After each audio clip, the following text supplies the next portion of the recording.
আজকের গল্প বঙ্কিমচন্দ্র চট্টোপাধ্যায় রচিত ইন্দিরা। আমি শ্বশুরবাড়ি যাইব। অনেক দিন পর আমি শ্বশুরবাড়ি যাইতেছিলাম। আমি 19 বৎসরে পড়িয়াছি, তথাপি এ পর্যন্ত শ্বশুরের ঘর করি নাই। তাহার কারণ আমার পিতা ধনী। শ্বশুর আমাকে লইতে লোক পাঠাইয়াছিলেন, কিন্তু পিতা পাঠাইলেন না। বলিলেন, বিয়াইকে বলিও যে আগে আমার জামাই উপায় করিতে শিখুক, তারপর বধূ লইয়া যাইবেন। এখন আমার মেয়ে লইয়া গিয়া কি খাইবে? শুনিয়া আমার স্বামীর মনে ঘৃণা জন্মিল। তাহার বয়স তখন 20 বৎসর। তিনি প্রতিজ্ঞা করিলেন অর্থোপার্জন করিয়া পরিবার প্রতিপালন করিবেন। এই ভাবিয়া তিনি পশ্চিমাঞ্চলে যাত্রা করিলেন। তখন রেল হয় নাই, পশ্চিমের পথ অতি দুর্গম ছিল। তিনি পদব্রজে বিনা অর্থে বিনা সহায়ে সেই পথ অতিবাহিত করিয়া পাঞ্জাবে গিয়া উপস্থিত হইলেন। কিছুদিন পরে অর্থোপার্জন করিয়া বাড়িতে পাঠাইতে লাগিলেন, কিন্তু 7-8 বৎসর বাড়ি আসিলেন না, বা আমার কোনো সংবাদ লইলেন না। রাগে আমার শরীর গড়গড় করিত। কত টাকা চাই? পিতামাতার রাগ হইত। কেন পোড়া টাকা উপার্জনের কথা তাহারা তুলিয়াছিলেন? টাকা কি আমার সুখের চেয়ে বড়? আমার বাপের ঘরে অনেক টাকা লইয়া ছিনিমিনি খেলিতাম। মনে করিতাম একদিন টাকা পাতিয়া শুইয়া দেখিব কি সুখ। একদিন মাকে বলিলাম, মা, টাকা পাতিয়া শুইব। মা বললেন, পাগলি কোথাকার। মা কথাটা বুঝিলেন। কি কলা কৌশল করিলেন বলতে পারি না, কিন্তু যে সময়ের ইতিহাস আরম্ভ করিতেছি তাহার কিছু পূর্বে আমার স্বামী বাড়ি আসিলেন। রব উঠিল যে তিনি কমিশারিয়েটের কর্ম করিয়া অতুল ঐশ্বর্যের অধিপতি হইয়া আসিয়াছেন। আমার শ্বশুর আমার পিতাকে লিখিয়া পাঠাইলেন, আপনার আশীর্বাদে উপেন্দ্র, আমার স্বামীর নাম উপেন্দ্র, বধূমাতাকে প্রতিপালন করিতে সক্ষম। পালকি বেহারা পাঠাইলাম, বধূমাতাকে এই বাটিতে পাঠাইয়া দিবেন, নচেত পুত্রের অন্যত্র সম্বন্ধ করিব। পিতা দেখিলেন বড় মানুষ বটে। পালকিখানার ভেতরে কিংখাপ মোড়া, উপরে রূপার বিট, বাঁটে রূপার হাঙরের মুখ। দাসী যে আসিয়াছিল সে গরদ পরিয়া আসিয়াছে, গলায় মোটা সোনার দানা। 4 জন কালো দাড়িওয়ালা ভোজপুরি পালকির সঙ্গে আসিয়াছিলেন। আমার পিতা হরমোহন দত্ত বুনিয়াদি বড় মানুষ হাসিয়া বলিলেন, মা ইন্দিরে, আর তোমাকে রাখিতে পারিলাম না, এখন যাও, আবার শীঘ্র লইয়া আসিব। আমার ছোট বোন কামিনী বলিল, দিদি আবার আসিবে কবে? আমি তাহার গলা টিপিয়া ধরিলাম। কামিনী বলিল, শ্বশুরবাড়ি কেমন তা কিছুই জানিস না? আমি বললাম, জানি, সে নন্দনবন, রতিপতি, পারিজাত ফুলের বান মারিয়া লোকের জন্ম সার্থক করে। সেখানে পা দিলে স্ত্রী জাতি অপ্সরা হয়, পুরুষ ভেড়া হয়। সেখানে নিত্য কোকিল ডাকে, শীতকালে দক্ষিণে বাতাস বয়, অমাবস্যাতেও পূর্ণচন্দ্র উঠে। কামিনী হাসিয়া বলিল, মরণ আর কি। শ্বশুর বাড়ি চলিলাম। ভগিনীর এই আশীর্বাদ লইয়া আমি শ্বশুরবাড়ি যাইতেছিলাম। আমার শ্বশুরবাড়ি মনোহরপুর, আমার পিত্রালয় মহেশপুর। উভয় গ্রামের মধ্যে 10 ক্রোশ পথ। সুতরাং প্রাতে আহার করিয়া যাত্রা করিয়াছিলাম। পৌঁছতে 5-7 দণ্ড রাত্রি হইবে জানিতাম। রাত্রিতে আমি ভালো করিয়া দেখিতে পাইব না। তিনি কেমন, রাত্রিতে ভালো করিয়া দেখিতে পাইবে না আমি কেমন। মা যত্নে চুল বাঁধিয়া দিয়াছিলেন। 10 ক্রোশ পথ যাইতে যাইতে খোপা খসিয়া যাইবে, ঘামিয়া বিশ্রী হইয়া যাইব, শ্রান্তিতে শরীর হতশ্রী হইয়া যাইবে, তাই চক্ষে একটু জল আসিয়াছিল। পথে কালীদিঘি নামে এক বৃহৎ দিঘিকা আছে। তাহার জল প্রায় 1/2 ক্রোশ, পাড় পর্বতের ন্যায় উচ্চ। তাহার ভেতর দিয়া পথ, চারিপার্শ্বে বট বৃক্ষের শ্রেণী। এখানে মনুষ্য সমাগম বিরল। ঘাটের উপর একখানি মাত্র দোকান আছে। নিকটে যে গ্রাম তাহারও নাম কালাদিঘি। দিঘিতে লোক একা আসিতে ভয় করিত, দস্যুতার ভয়। এখানে দলবদ্ধ না হইয়া লোক আসিত না, এই জন্য লোকে ডাকাতে কালাদিঘি বলিত। যখন আমরা এখানে পৌঁছুলাম তখন বেলা 2:30 প্রহর। বাহকেরা বলিল, আমরা কিছু জল টল না খেয়ে আর যেতে পারবো না। দারোয়ানেরা বারণ করিল, এই স্থানে ভালো নয়। বাহকেরা উত্তর করিল, আমরা এত লোক আছি, আমাদিগের ভয় কি? আমার সঙ্গে লোকজন ততক্ষণ কেউই কিছু খায় নাই। শেষে সকলেই বাহকদিগের মতে মত করিল। দিঘির ঘাটে বটতলায় আমার পালকি নামাইল। আমি ক্ষণেক পরে অনুভবে বুঝলাম যে লোকজন তফাত গিয়াছে। আমি তখন সাহস পাইয়া অল্প দ্বার খুলিয়া দিঘি দেখিতে লাগিলাম। দেখিলাম বাহকেরা সকলে দোকানের সম্মুখে এক বট বৃক্ষতলে বসিয়া জল পান করিতেছে। সেই স্থানে আমার নিকট হইতে প্রায় 1.5 বিঘা। আমার দারোয়ানেরা জলে নামিয়া স্নান করিতেছে, বাহকেরা ভিন্ন সকলে একসঙ্গে স্নানে নামিয়াছে। সঙ্গে স্ত্রীলোক একজন শ্বশুর বাড়ির, একজন বাপের বাড়ির, উভয়ই জলে। দেখিয়া আমার একটু ভয় হইল। কেহ নিকটে নাই, স্থান মন্দ, ভালো করে নাই। আমি কুলবধূ মুখ ফুটিয়া কাহাকেও ডাকিতে পারিলাম না। এমন সময়ে পালকির অপর পার্শ্বে কি একটা শব্দ হইল, যেন উপস্থিত বটবৃক্ষের শাখা হইতে কিছু গুরু পদার্থ পড়িল। আমি সেদিকের কপাট খুলিয়া দেখিলাম কে একজন কৃষ্ণবর্ণ বিকটাকার মনুষ্য। ভয়ে দ্বার বন্ধ করিলাম। বুঝিলাম এ সময়ে দ্বার খুলিয়া না রাখাই ঠিক।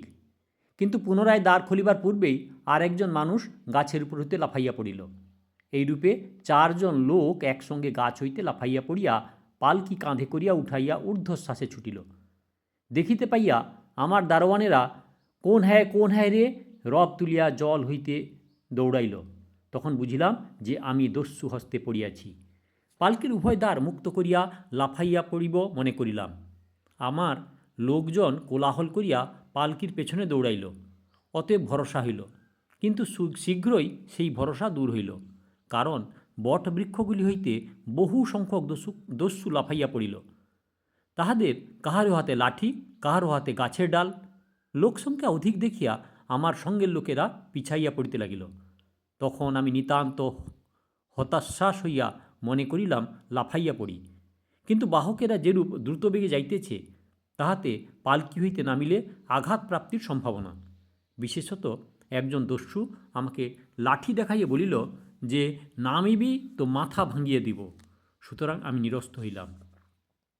একজন দারোয়ান অগ্রসর হইয়া আসিয়া পালকি ধরিল। তখন একজন দস্যু তাহাকে লাঠির আঘাত করিল। সে অচেতন হইয়া মাটিতে পড়িল। তাহাকে আর উঠিতে দেখিলাম না। ইহা দেখিয়া অবশিষ্ট রক্ষীগণ নিরস্ত হইল। বাহকেরা আমাকে নির্বিঘ্নে লইয়া গেল। রাত্রি 1 প্রহরের সময় তাহারা এক নিবিড় বনে পালকি নামাইল। বন অন্ধকার। দস্যুরা একটা মশাল জ্বালিল। তখন আমাকে কহিল, তোমার যাহা কিছু আছে দাও, নহিলে প্রাণে মারিব। আমি আমার বস্ত্র ও অলঙ্কার সকলই খুলিয়া দিলাম। কেবল হাতের বালা খুলিয়া দিই নাই, দস্যুরা উহা কাড়িয়া লইল।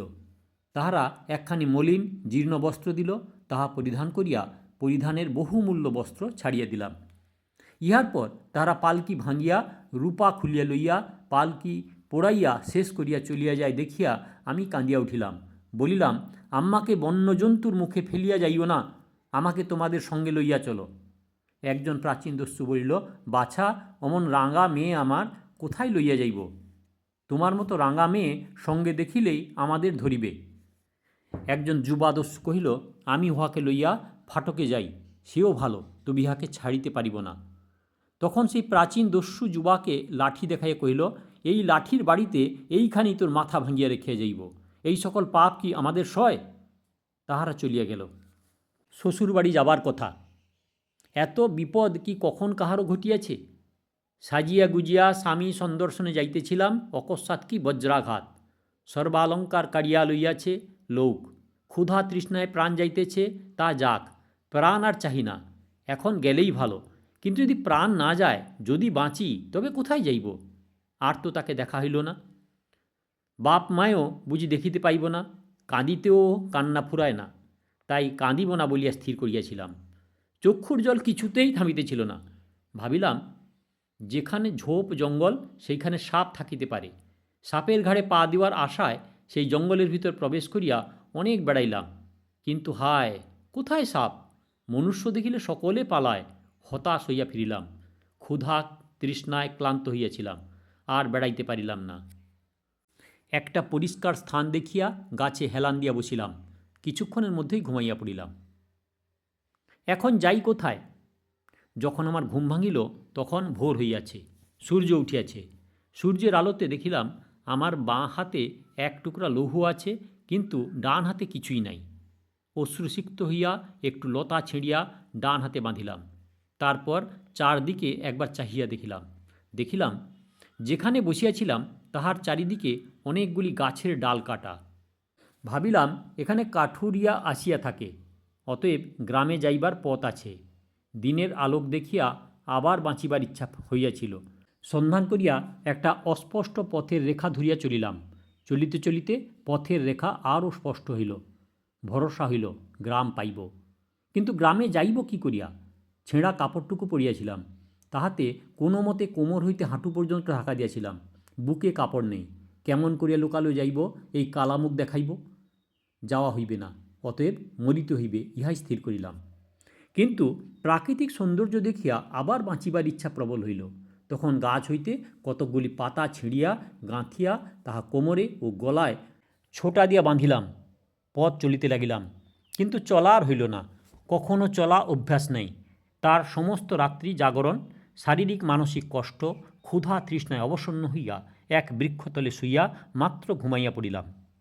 স্বপ্ন দেখিলাম মেঘের উপর বসিয়া ইন্দ্রালয়ে শ্বশুরবাড়ি গিয়েছি। স্বয়ং রতিপতি আমার স্বামী, রতি দেবী আমার সপত্নী। পারিজাত লইয়া তাহার সঙ্গে কোন্দল করিতেছি, এমন সময় কাহারও স্পর্শে ঘুম ভাঙিল। দেখিলাম একজন ইতর শ্রেণীর যুবা আমার হাত ধরিয়া টানিতেছে। হাতের কাছে একখানা কাঠ তুলিয়া লইয়া সেই পাপিষ্ঠের মাথায় মারিতেই সে মাথায় হাত দিয়া ঊর্ধ্বশ্বাসে পালাইল। কাঠখানা কুড়াইয়া লইয়া তাহাতে ভয় দিয়া অনেকক্ষণ পথ হাঁটিয়া একজন বৃদ্ধা স্ত্রীলোকের দেখা পাইলাম। তাহাকে মনোহরপুর ও মহেশপুরের কথা জিজ্ঞাসা করিলাম। সে কথায় কোনো উত্তর না দিয়া বলিল, মা তুমি কে? এমন সুন্দরী মেয়ে কি পথে ঘাটে একা বেরুতে আছে? তুমি আমার ঘরে আসো। তাহার ঘরে গেলাম। সে আমাকে ক্ষুধাতুর দেখিয়া তাহার গায়ে দুইয়া একটু দুধ খাইতে দিল। পরে সে আমাকে মহেশপুরের পথ দেখাইয়া দিলে আমি সেই পথে সন্ধ্যা পর্যন্ত হাঁটিয়া শ্রান্ত হইয়া একজন পথিককে জিজ্ঞাসা করিলাম, হাঁ গা, মহেশপুর এখান হইতে কত দূর? সে আমাকে দেখিয়া স্তম্ভিত হইল। অনেকক্ষণ চিন্তা করে কহিল, তুমি কোথা হইতে আসিয়াছ? আমি বৃদ্ধার গ্রামের নাম করিলাম। তাহাতে পথিক কহিল, তুমি ভুল করিয়াছ, বরাবর উল্টো আসিয়াছ। মহেশপুর এখান হইতে 1 দিনের পথ। শুনিয়া আমার মাথা ঘুরিয়া গেল। আমি তাকে জিজ্ঞাসা করিলাম, তুমি কোথায় যাইবে? সে বলিল, আমি এই নিকটে গৌরী গ্রামে যাইব। আমি অগত্যা তাহার পশ্চাৎ পশ্চাৎ চলিলাম। গ্রাম্য মধ্যে প্রবেশ করিয়া সে আমাকে জিজ্ঞাসা করিল, তুমি এখানে কাহার বাড়ি যাইবে? আমি বলিলাম, আমি এখানে কাহাকেও চিনি না, একটা গাছতলায় শয়ন করিয়া থাকিব। পথিক কহিল, তুমি কি জাত? আমি কহিলাম, আমি কায়স্থ। সে কহিল, আমি ব্রাহ্মণ। তুমি আমার সঙ্গে আইসো। তোমার কাপড় ময়লা বটে, কিন্তু তোমার রূপ দেখিয়া মনে হইতেছে তুমি বড় ঘরের মেয়ে। ব্রাহ্মণ প্রাচীন। আমি তাই তাহার সঙ্গে গেলাম। ব্রাহ্মণ যাজক, পৌরোহিত্য করেন। আমার অবস্থা দেখিয়া ও শুনিয়া তিনি আমাকে 2খানা রাঙা পেড়ে শাড়ি পরিতে দিলেন। শাঁখার কড় তাহার ঘরে ছিল, চাহিয়া পড়িলাম। ব্রাহ্মণ ঠাকুরানী 2টি ভাত দিলেন, খাইলাম। মাদুর দিলেন, পাতিয়া শুইলাম। কিন্তু ঘুম আসিল না। পরদিন প্রাতে উঠিয়া দেখিলাম যে আমার অত্যন্ত গা বেদনা হইয়াছে, গা ফুলিয়া উঠিয়াছে, বসিবার শক্তি নাই। যতদিন না গায়ের বেদনা আরাম হইল ততদিন ব্রাহ্মণের গৃহে থাকিলাম। ব্রাহ্মণ ও তাহার গৃহিণী আমাকে যত্ন করিয়া রাখিলেন। কিন্তু মহেশপুরে যাইবার কোনো উপায় দেখিলাম না। স্ত্রীলোকে যাহারা পথ চিনিত তাহারা কেহই যাইতে স্বীকার করিল না। পুরুষে অনেকে যাইতে রাজি হইল, কিন্তু ব্রাহ্মণ যাইতে নিষেধ করিলেন। সুতরাং আর যাওয়া হইল না। একদিন শুনিলাম যে গ্রামের কৃষ্ণদাস বসু নামক একজন ভদ্রলোক সপরিবারে কলিকাতায় যাইবেন। আমার ক্ষুল্লতা তো কলিকাতায় থাকিতেন। সেখানে যাইতে পারিলে তিনি আমাকে পিত্রালয়ে পাঠাইয়া দেবেন এবং আমার পিতাকে সংবাদ দেবেন। এই কথা ব্রাহ্মণকে জানাইলে তিনি বলিলেন, কৃষ্ণদাসবাবু আমার যজমান এবং খুব ভালো মানুষ, তুমি নিশ্চিন্তে তাহার সঙ্গে যাইতে পারো। আমি যাইতে রাজি হইলে ব্রাহ্মণ আমাকে কৃষ্ণদাসবাবুর কাছে লইয়া গিয়া বলিলেন, একটি ভদ্রলোকের কন্যা বিপাকে পড়িয়া পথ হারাইয়া এদেশে আসিয়া পড়িয়াছে। আপনি যদি ইহাকে লইয়া যান তবে এ অনাথা আপনার সঙ্গে পিত্রালয়ে পৌঁছতে পারে। কৃষ্ণদাসবাবু সম্মত হইলেন। আমি তার অন্তঃপুরে গেলাম। পরদিন পরিবারস্থ স্ত্রীলোকদিগের সঙ্গে বসু মহাশয়ের সহিত কলিকাতায় যাত্রা করিলাম। প্রথম দিন 4-5 ক্রোশ হাঁটিয়া গঙ্গা তীরে আসিতে হইল। পরদিন নৌকায় উঠিলাম। বাজিয়ে যাব মল। কৃষ্ণদাসবাবু কলিকাতার কালীঘাটে পূজা দিতে আসিয়াছিলেন। ভবানীপুরে বাসা করিলেন। আমাকে জিজ্ঞাসা করিলেন, তোমার খুড়ার বাসা কোথায়? খুড়ার বাসা কোথায় আমি তার কিছুই জানতাম না। আমি জানিতাম কলকাতা মহেশপুরের মতো একখানি গণ্ডগ্রাম হইবে। একজন ভদ্রলোকের নাম করিলেই লোকে বলিয়া দিবে। এখন দেখিলাম কলকাতা অনন্ত অট্টালিকার সমূহ বিশেষ। খোঁড়ার সন্ধান করা হইল বটে, কিন্তু কোনো ফল হইল না। কৃষ্ণদাসবাবু কালীর পূজা দিয়া কাশী যাইবেন ঠিক ছিল। পূজা দেওয়া হইলে তিনি কাশী যাইবার উদ্যোগ করিতে লাগিলেন। আমি কাঁদিতে লাগিলাম। তাহার পত্নী কহিলেন, তুমি এখন কাহারও বাড়িতে দাসীপনা করো। আজ সুবীর আসিবার কথা আছে, তাকে বলিয়া দিলে তোমাকে তাদের বাড়িতে রাখিবে। শুনিয়া আমি আছড়াইয়া পড়িয়া উচ্চস্বরে কাঁদিতে লাগিলাম। শেষে কি কপালে দাসীপনা ছিল? আমি একটা ঘরের ভেতর গিয়া কাঁদিতে বসিলাম। সন্ধ্যার অল্প পূর্বে কৃষ্ণদাসবাবুর গিন্নি আমাকে ডাকিলেন। আমি বাহির হইয়া তাহার কাছে গেলে তিনি বলিলেন, এই শুভ এসেছে, তুমি যদি ওদের বাড়িতে ঝি থাকো তবে বলে দিই। ঝি থাকিব না, না খাইয়া মরিব, সে কথা তো স্থির করিয়াছি, কিন্তু এখনকার সে কথা নহে। এখন একবার শুভকে দেখিয়া লইলাম। শুভ শুনিয়া ভাবিলাম সাহেব শুভদরের একটা জিনিস হইবে, কিন্তু দেখিলাম তা নয়, একটি স্ত্রীলোক। তবে স্ত্রীলোক হইলেও দেখিবার মতো সামগ্রী। বয়স আমারই মতো, ফর্সাও আমার মতো হইবে, বেশভূষা সাধারণ, তাতেই দেখিবার সামগ্রী। এমন আর দেখি নাই, যেন একটি ফুটন্ত ফুল। শুভর সঙ্গে একটি 3 বছরের ছেলে আসিয়াছিল, সেটিও তেমনি আধা ফুটন্ত ফুল। উঠিতেছে, বলিতেছে, হাসিতেছে, খেলিতেছে, বকিতেছে, মারিতেছে, সকলকে আদর করিতেছে। আমি অনিমেষ লোচনে সুবোধকে ও তার ছেলেকে দেখিতেছি। দেখিয়া কৃষ্ণদাসবাবু গৃহিণী চটিয়া উঠিয়া বলিলেন, কথার উত্তর দাও না যে, ভাবো কি? আমি জিজ্ঞাসা করিলাম, উনি কে? গৃহিণী ঠাকুরানী ধমকাইয়া বলিলেন, তাও কি বলিয়া দিতে হইবে? ও শুভ, আর কে? তখন শুভ একটু হাসিয়া বলিল, তা মাসিমা, একটু বলিয়া দিতে হবে বই কি, উনি নতুন লোক, আমায় তো চেনেন না। এই বলিয়া শুভ আমার মুখ পানে চাহিয়া বলিল, আমার নাম সুভাষিনী গো, ইনি আমার মাসিমা, আমাকে ছেলেবেলা হইতে ওরা শুভ বলেন। তারপর কথার সূত্রটা গৃহিণী নিজে হস্তে তুলিয়া লইলেন। বলিলেন, কলকাতার রামরাম দত্তের ছেলের সঙ্গে বিয়ে হয়েছে, তারা বড় মানুষ। বড় মানুষের বাড়ি তুমি কাজকর্ম করতে পারবে না? আমি হরমোহন দত্তের মেয়ে, টাকার গদিতে শুইতে পাইয়াছিলাম, আমি বড় মানুষের বাড়ি কাজ করিতে পারিব তো? আমার চোখে জলও আসিল, মুখে হাসিও আসিল। তাহার কেহ দেখিল না, সুভাষিনী দেখিল। গৃহিণীকে বলিল, আমি একটু আড়ালে সেই সকল কথা ওকে বলিবে। যদি উনি রাজি হন তবে সঙ্গে করিয়া লইয়া যাইব। এই বলিয়া সুভাষিনী আমার হাত ধরিয়া টানিয়া একটি ঘরের ভিতর লইয়া গিয়া একখানা তক্তপোষের উপর নিজে বসিয়া আমাকে বসাইল। তারপর বলিল, আমার নাম তো বলেছি, তোমার নাম কি ভাই? ভাই, যদি দাসীপনা করতে পারি তবে ইহার কাছে পারি। তবু আসল নাম গোপন করিয়া বলিলাম, আমার নাম কুমুদিনী। ছেলেটি মার সঙ্গেই আসিয়াছিল। সে বলিল, কোনোদিনই? সুভাষিনী বলিল, শুনিলাম জাতিতে কায়স্থ, কার মেয়ে, কার বউ, কোথায় বাড়ি, তাহা এখন জিজ্ঞাসা করিব না। তুমি বড় মানুষের মেয়ে বুঝিতে পারিয়াছি, তোমাকে দাসীপনা করিতে বলিব না। তুমি রাঁধিতে পারো কি? আমি বলিলাম, জানি। সুভাষিনী বলিল, তোমাকে রাঁধুনির মতো রাঁধিতে হইবে না, আমরা সকলে রাঁধিব, তার সঙ্গে তুমি 2-1 দিন রাঁধিবে। কেমন, রাজি? আমি বললাম, আপনার সঙ্গে দাসীপনা করিতেও রাজি। আপনি বলো কেন ভাই, বলো তো, মাকে বলিও। সেই মাকে লইয়া একটু গোল আছে, তিনিও একটু খিটমিটে, তাকে বশ করিয়া লইতে হইবে, তা তুমি পারিবে, আমি মানুষ চিনি। কেমন, রাজি? আমি বললাম, রাজি না হইয়া কী করি, আমার আর উপায় নাই। সে বলিল, উপায় নাই কেন? রও ভাই, আসল কথা ভুলিয়া গিয়াছি। সুভাষিনী ভোঁ করিয়া ছুটিয়া মাসির কাছে গেল, বলিল, হাঁ গা, ইনি তোমাদের কে গা? এইটুকু পর্যন্ত শুনিতে পাইলাম, তারপর আর কিছু শুনিতে পাইলাম না। মাসি হয়তো পুরোহিতের কাছে শুনিয়াছিলেন, তাহাই বলিলেন। ছেলেটি এবার মার সঙ্গে যায় নাই, আমার হাত লইয়া খেলা করিতেছিল। সুভাষিনী ফিরিয়া আসিলে ছেলেটি বলিল, মা, রাঙা হাত দেখো। সুভাষিনী হাসিয়া বলিল, আমি তা অনেকক্ষণ দেখিয়াছি। আমাকে বলিল, চলো, গাড়ি তৈয়ার। না, যাও, আমি ধরিয়া লইয়া যাইব, কিন্তু যে কথাটি বলিয়াছি, মাকে বশ করিতে হইবে। সুভাষিনী আমাকে টানিয়া লইয়া গিয়া গাড়িতে তুলিল। আমি সুভাষিনীর পুত্রকে কোলে লইয়া মুখ চুম্বন করিতে করিতে চলিলাম। কালির বোতল। সুভাষিনী শাশুড়ির ছাদের উপর পা টিপাতিয়া অন্ধকারে শুইয়া আছেন। একটি ঝিপ পা টিপিয়া দিতেছে। আমি তাহাকে প্রণাম করিয়া দাঁড়াইয়া দেখিলাম, যেন একটা লম্বা কালির বোতল পাটির উপর কাত হইয়া পড়িয়া আছে। পাকা চুলগুলি টিনের ঢাকনির মতো শোভা পাইতেছে।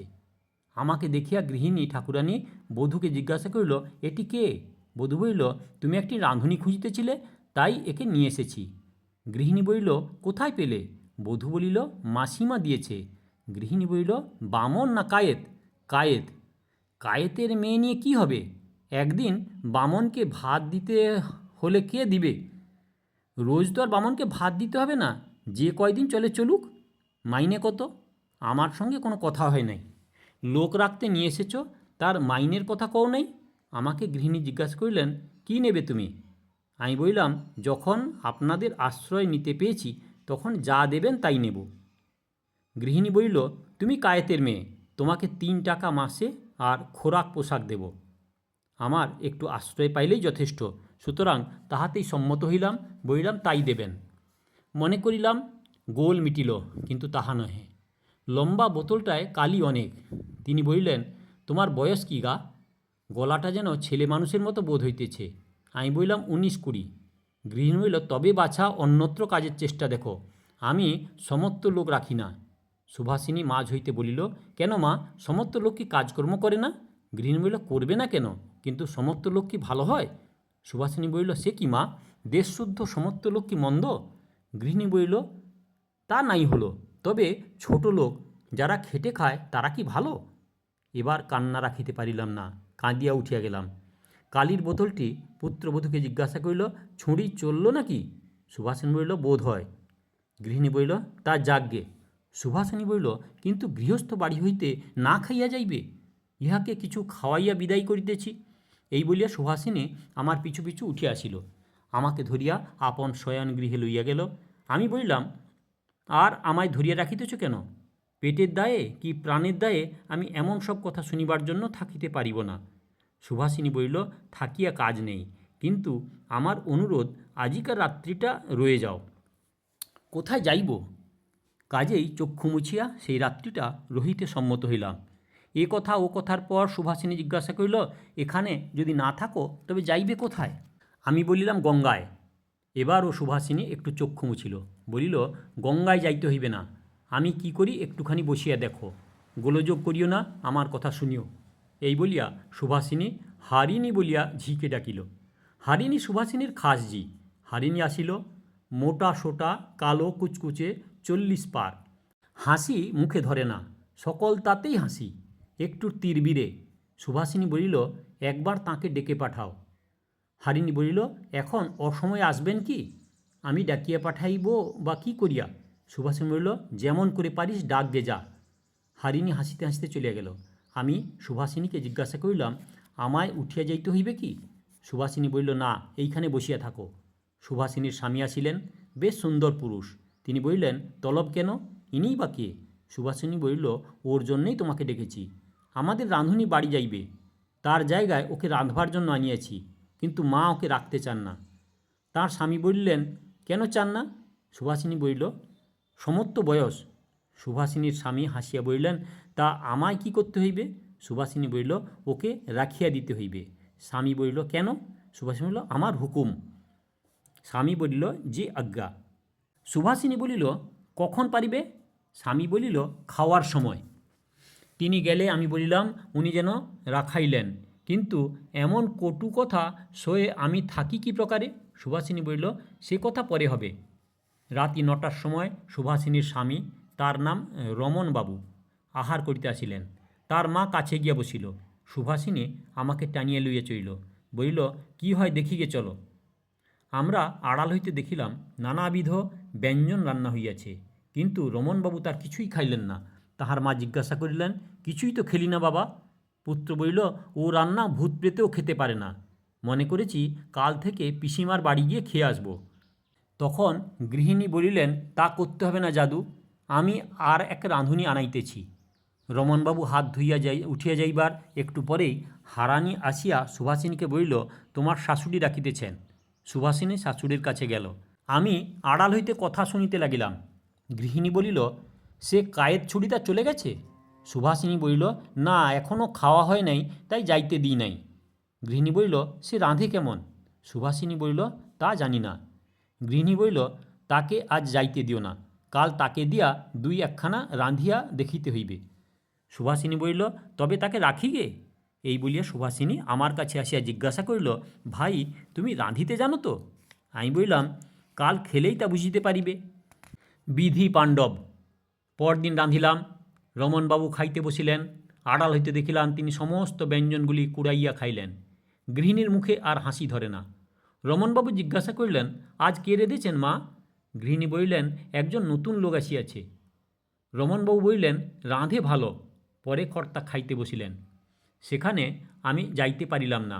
গৃহিণীর আদেশ মতো বুড়া বামুন ঠাকুরানী কর্তার ভাত লইয়া গেলেন। তখন বুঝিলাম গৃহিণী কোথায় ব্যথা, কেন তিনি সমস্ত বয়স্কা স্ত্রীলোক রাখিতে পারেন না। প্রতিজ্ঞা করিলাম, যতদিন এখানে থাকিব সেদিকে মাড়াইব না। আমি সময়ান্তরে লোকজনের কাছে সংবাদ লইয়া জানিলাম যে কর্তা লোক ভালো, তার কালির বোতলটার গলায় গলায় কালি। বামুন ঠাকুরানী ফিরিয়া আসিলে তাহাকে জিজ্ঞাসা করিলাম যে কর্তা রান্না খেয়ে কি বললেন? বামনি চটিয়া লাল হইয়া বলিল, ওগো বেশ রেঁধেছে, রাঁধিতে গেলে রূপ যৌবন চাই। বুঝিলাম কর্তা খাইয়া ভালো বলিয়াছেন, কিন্তু বামনিকে নিয়া একটু রঙ্গ করিতে সাধ হইল। বলিলাম, তা রূপ যৌবন চাই বই কি বামন দিদি? বুড়িকে দেখিলে কার খেতে রোচে? বামুনি কর্কশ কণ্ঠে বলিলেন, তোমার বুঝি রূপ যৌবন চিরকাল থাকিবে, মুখে পোকা পড়বে না? এই বলিয়া রাগের মাথায় একটি হাঁড়ি চড়াইয়া দিয়া হাঁড়িটা ভাঙিয়া ফেলিল। আমি বললাম, দেখিলে দিদি, রূপ যৌবন না থাকিলে হাতের হাঁড়ি ফাটে। তখন ব্রাহ্মণী ঠাকুরানী অর্ধনগ্নাবস্থায় বেড়ি দিয়া আমাকে তাড়া করিয়া মারিতে আসিল। আমার কথার বড় কদর্য উত্তর করিল। আমারও রঙ্গ চড়িল। বলিলাম, দিদি থামো, বেড়ি হাতে থাকিলেই ভালো। এই সময়ে সুভাষিনী সেই ঘরের মধ্যে প্রবেশ করিল। বামনি রাগে তাহাকে দেখিতে পাইল না। আমাকে আবার তাড়াইয়া আসিয়া বলিল, হারামজাদি, যা মুখে আসে তাই বলবি? বেড়ি আমার হাতে থাকবে না তো কি পায়ে দেবে নাকি? তখন সুভাষিনী ভ্রুভঙ্গি করিয়া তাহাকে বলিল, আমি লোক এনেছি, তুমি হারামজাদি বলবার কে? তুমি বেরো আমার বাড়ি থেকে। বুড়ি তখন নিজের গালে চড় দিয়া কয়েকবার বলিল, আমি কখন হারামজাদি বললেন? তখন আমরা বুড়িকে কিছু মিষ্টি কথা বলিতে আরম্ভ করিলাম। আমি বলিলাম, হাঁ গো বউ ঠাকুরিনী, হারামজাদি বলতে তুমি কখন শুনলে? উনি কখনো এ কথা বললেন? কই, আমি তো শুনি নাই। বুড়ি তখন বলিল, এই ওদিকে বৌদিদি, আমার মুখে কি এমন সব কথা বেরোয়? সুভাষিনী বলিল, তা হবে। বাহিরে কে কাকে বলিতেছে সেই কথাটা আমার কানে গিয়া থাকিবে। বামুনী ঠাকুরানী কি তেমন লোক? ওর রান্না কাল খেয়েছিলে তো? এই কলকাতার ভিতর এমন কেউ রাঁধিতে পারে না। বামুনী আমার দিকে চাহিয়া বলিল, শুনলে গা? আমি বললাম, তা তো সবাই বলে, আমি অমন রান্না খাই নাই। বুড়ি একগাল হাসিয়া বলিল, তা তোমরা বলবে বই কি মা, তোমরা হলে বড় ঘরের মেয়ে। তা দিদি ভেবো না আমি তোমাকে রান্না শিখিয়ে দেব। বুড়ির সঙ্গে এইরূপ আপোষ হইয়া গেল। আমি অনেক দিন ধরিয়া কেবল কাঁদিয়াছিলাম, অনেক দিন পর হাসিলাম। এ হাসি বড় মিষ্টি লাগিয়াছিল, এ জন্মে তাহা ভুলিব না।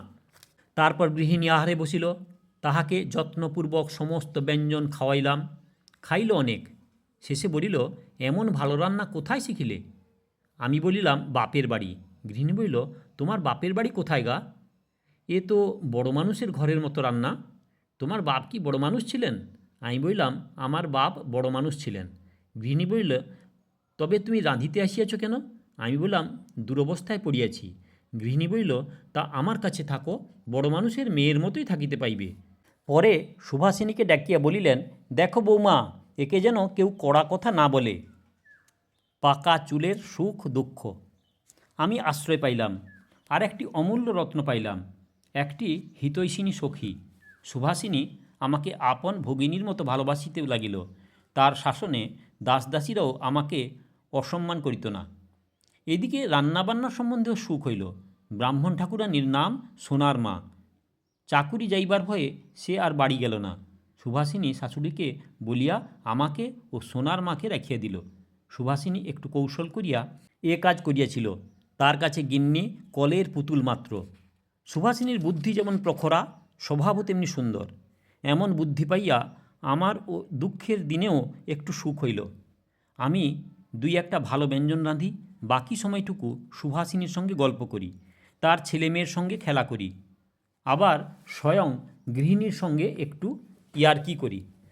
শেষ কাজটায় বড় গলে পড়িয়া গেলাম। গৃহিণী বিশ্বাস তার বয়স কাঁচা, কেবল অদৃষ্ট দোষে গাছ কতক চুল পাকিয়াছে, তাহা তুলিয়া দিলেই তিনি আবার যুবতী হইতে পারেন।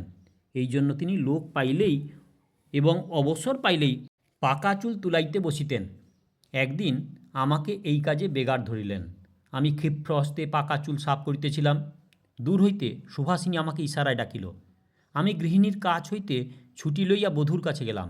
সুভাষিনী বলিল, ও কি, আমার শাশুড়িকে নেড়ামুড়া করিতেছ কেন? আমি বলিলাম, ও পাপ একদিনে চুকানোই ভালো। সুভাষিনী বলিল, এত তুলতে যাও কেন? 2-1 গাছি তুলে চলে আসতে পারো না? আমি বললাম, তোমার শাশুড়ি যে ছাড়ে না। সুভাষিনী বলিল, বলগে যে পাকা চুল বেশি নাই। আমি হাসিয়া বলিলাম, এমন দিনে ডাকাতি করা যায়? এই যে কালাদিঘির ডাকাতি। সুভাষিনী বলিল, কালাদিঘির ডাকাতি কি? কালাদিঘির কথা অসাবধানে মুখ দিয়া বাহির হইয়াছিল। কথাটা চাপিয়া গেলাম। বলিলাম, সে গল্প আর একদিন করিব। সুভাষিনী বলিল, আমি যা বলিলাম তা একবার বলিয়া দেখো না। হাসিতে হাসিতে আমি গিন্নির কাছে গিয়ে আবার 2-4 গাছা পাকা চুল তুলিয়া বলিলাম, কই আর বড় পাকা দেখিতে পাই না। 2-1 গাছা যাহা রইল কাল তুলিয়া দেব। আশার প্রদীপ।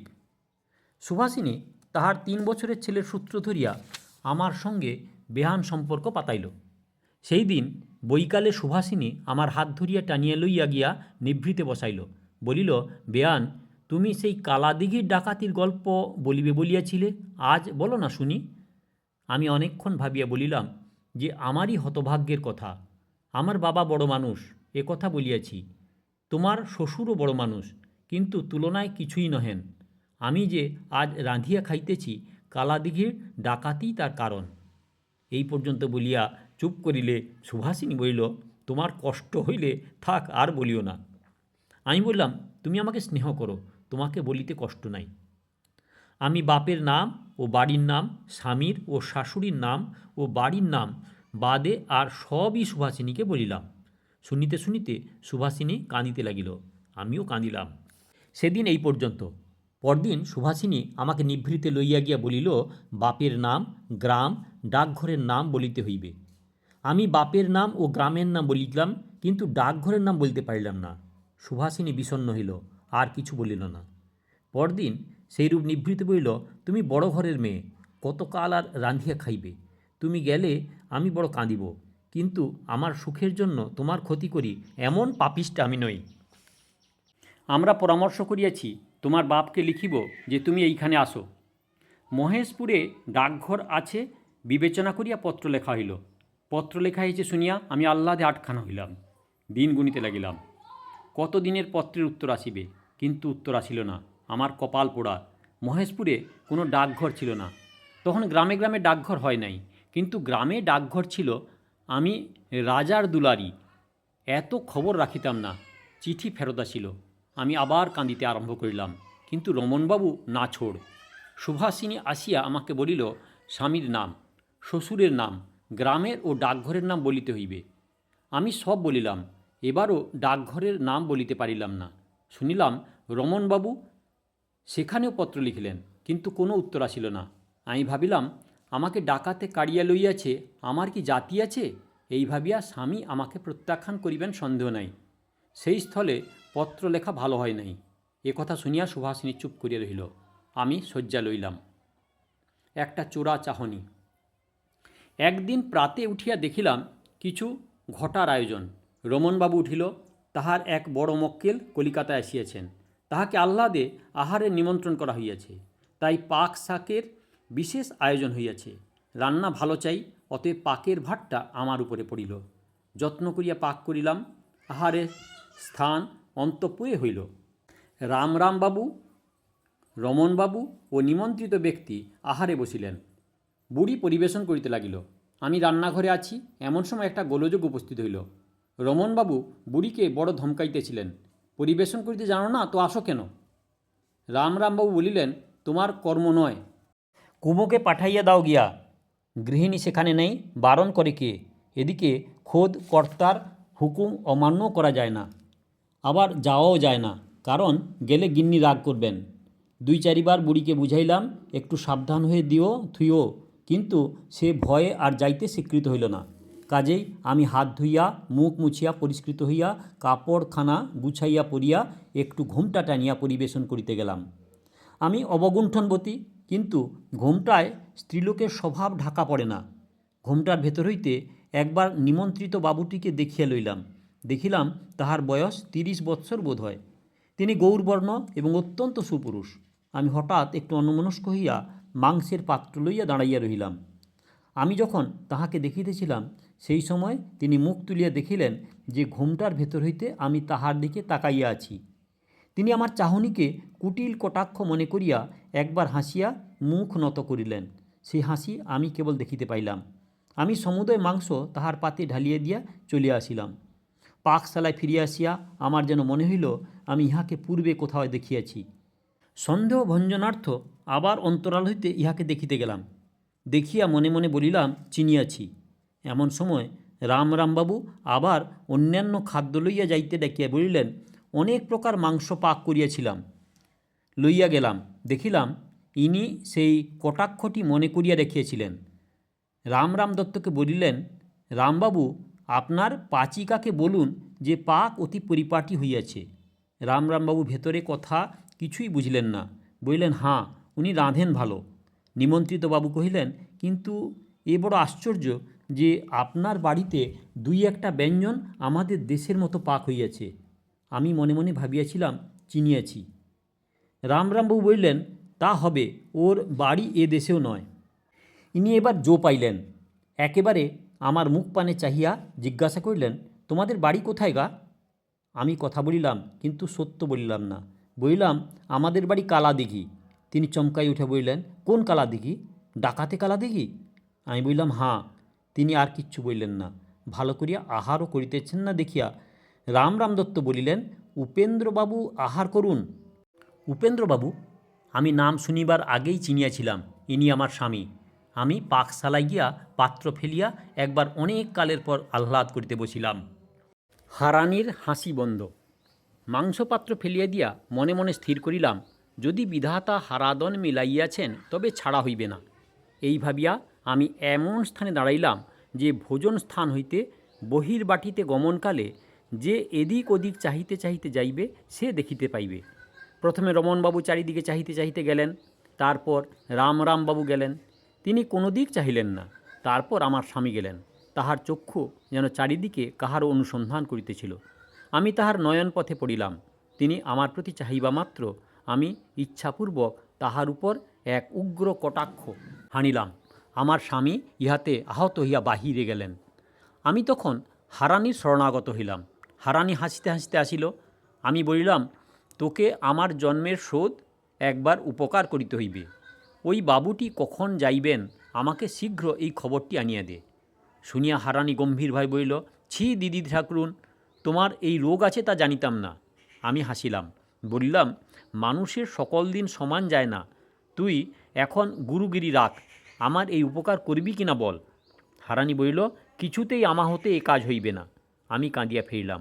আমার কান্নার তাৎপর্য সে জানিত না, তথাপি তার দয়া হইল। সে বলিল, কাঁদো কেন? চেনা মানুষ নাকি? বলিলাম, চেনা মানুষ বটে, বড় চেনা। সকল কথা শুনিলে তুই বিশ্বাস করবি না, তাই তোকে সব কথা ভাঙিয়া বলিলাম না। তবে কোনো দোষ নাই।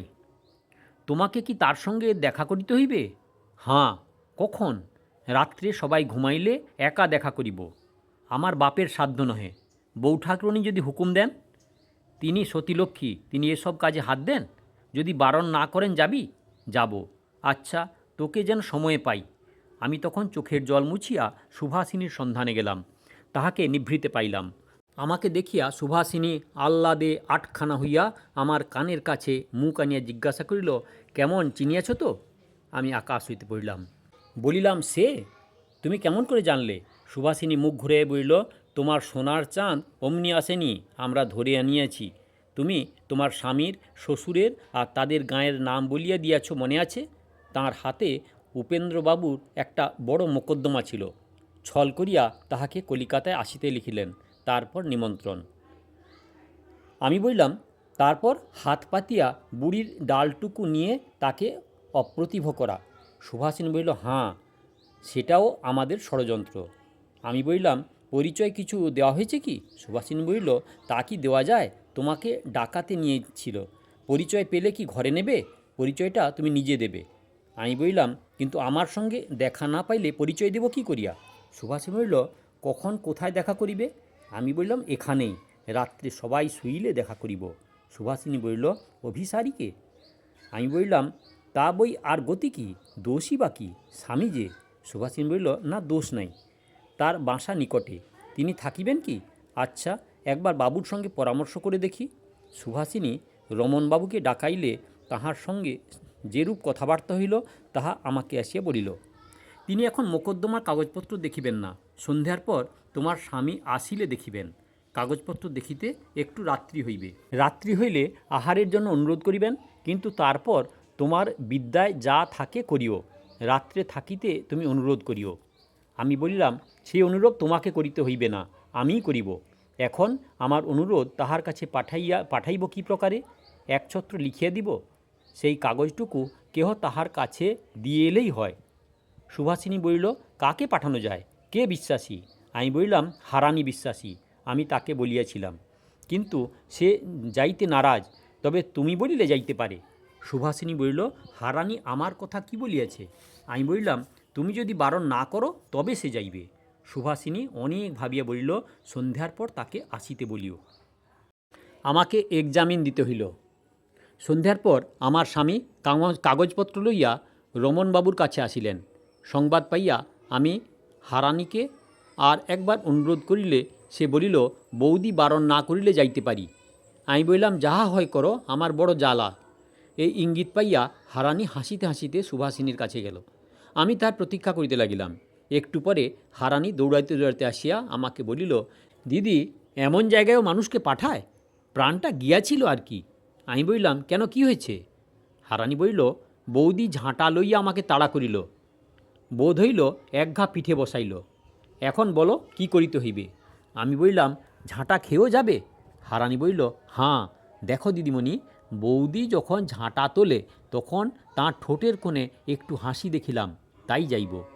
আমি তখন এক টুকরা কাগজে লিখিলাম, আমি আপনাকে মন প্রাণ সমর্পণ করিয়াছি, গ্রহণ করিবেন, ঘরের দ্বার যেন খোলা থাকে, সেই পাচিকা।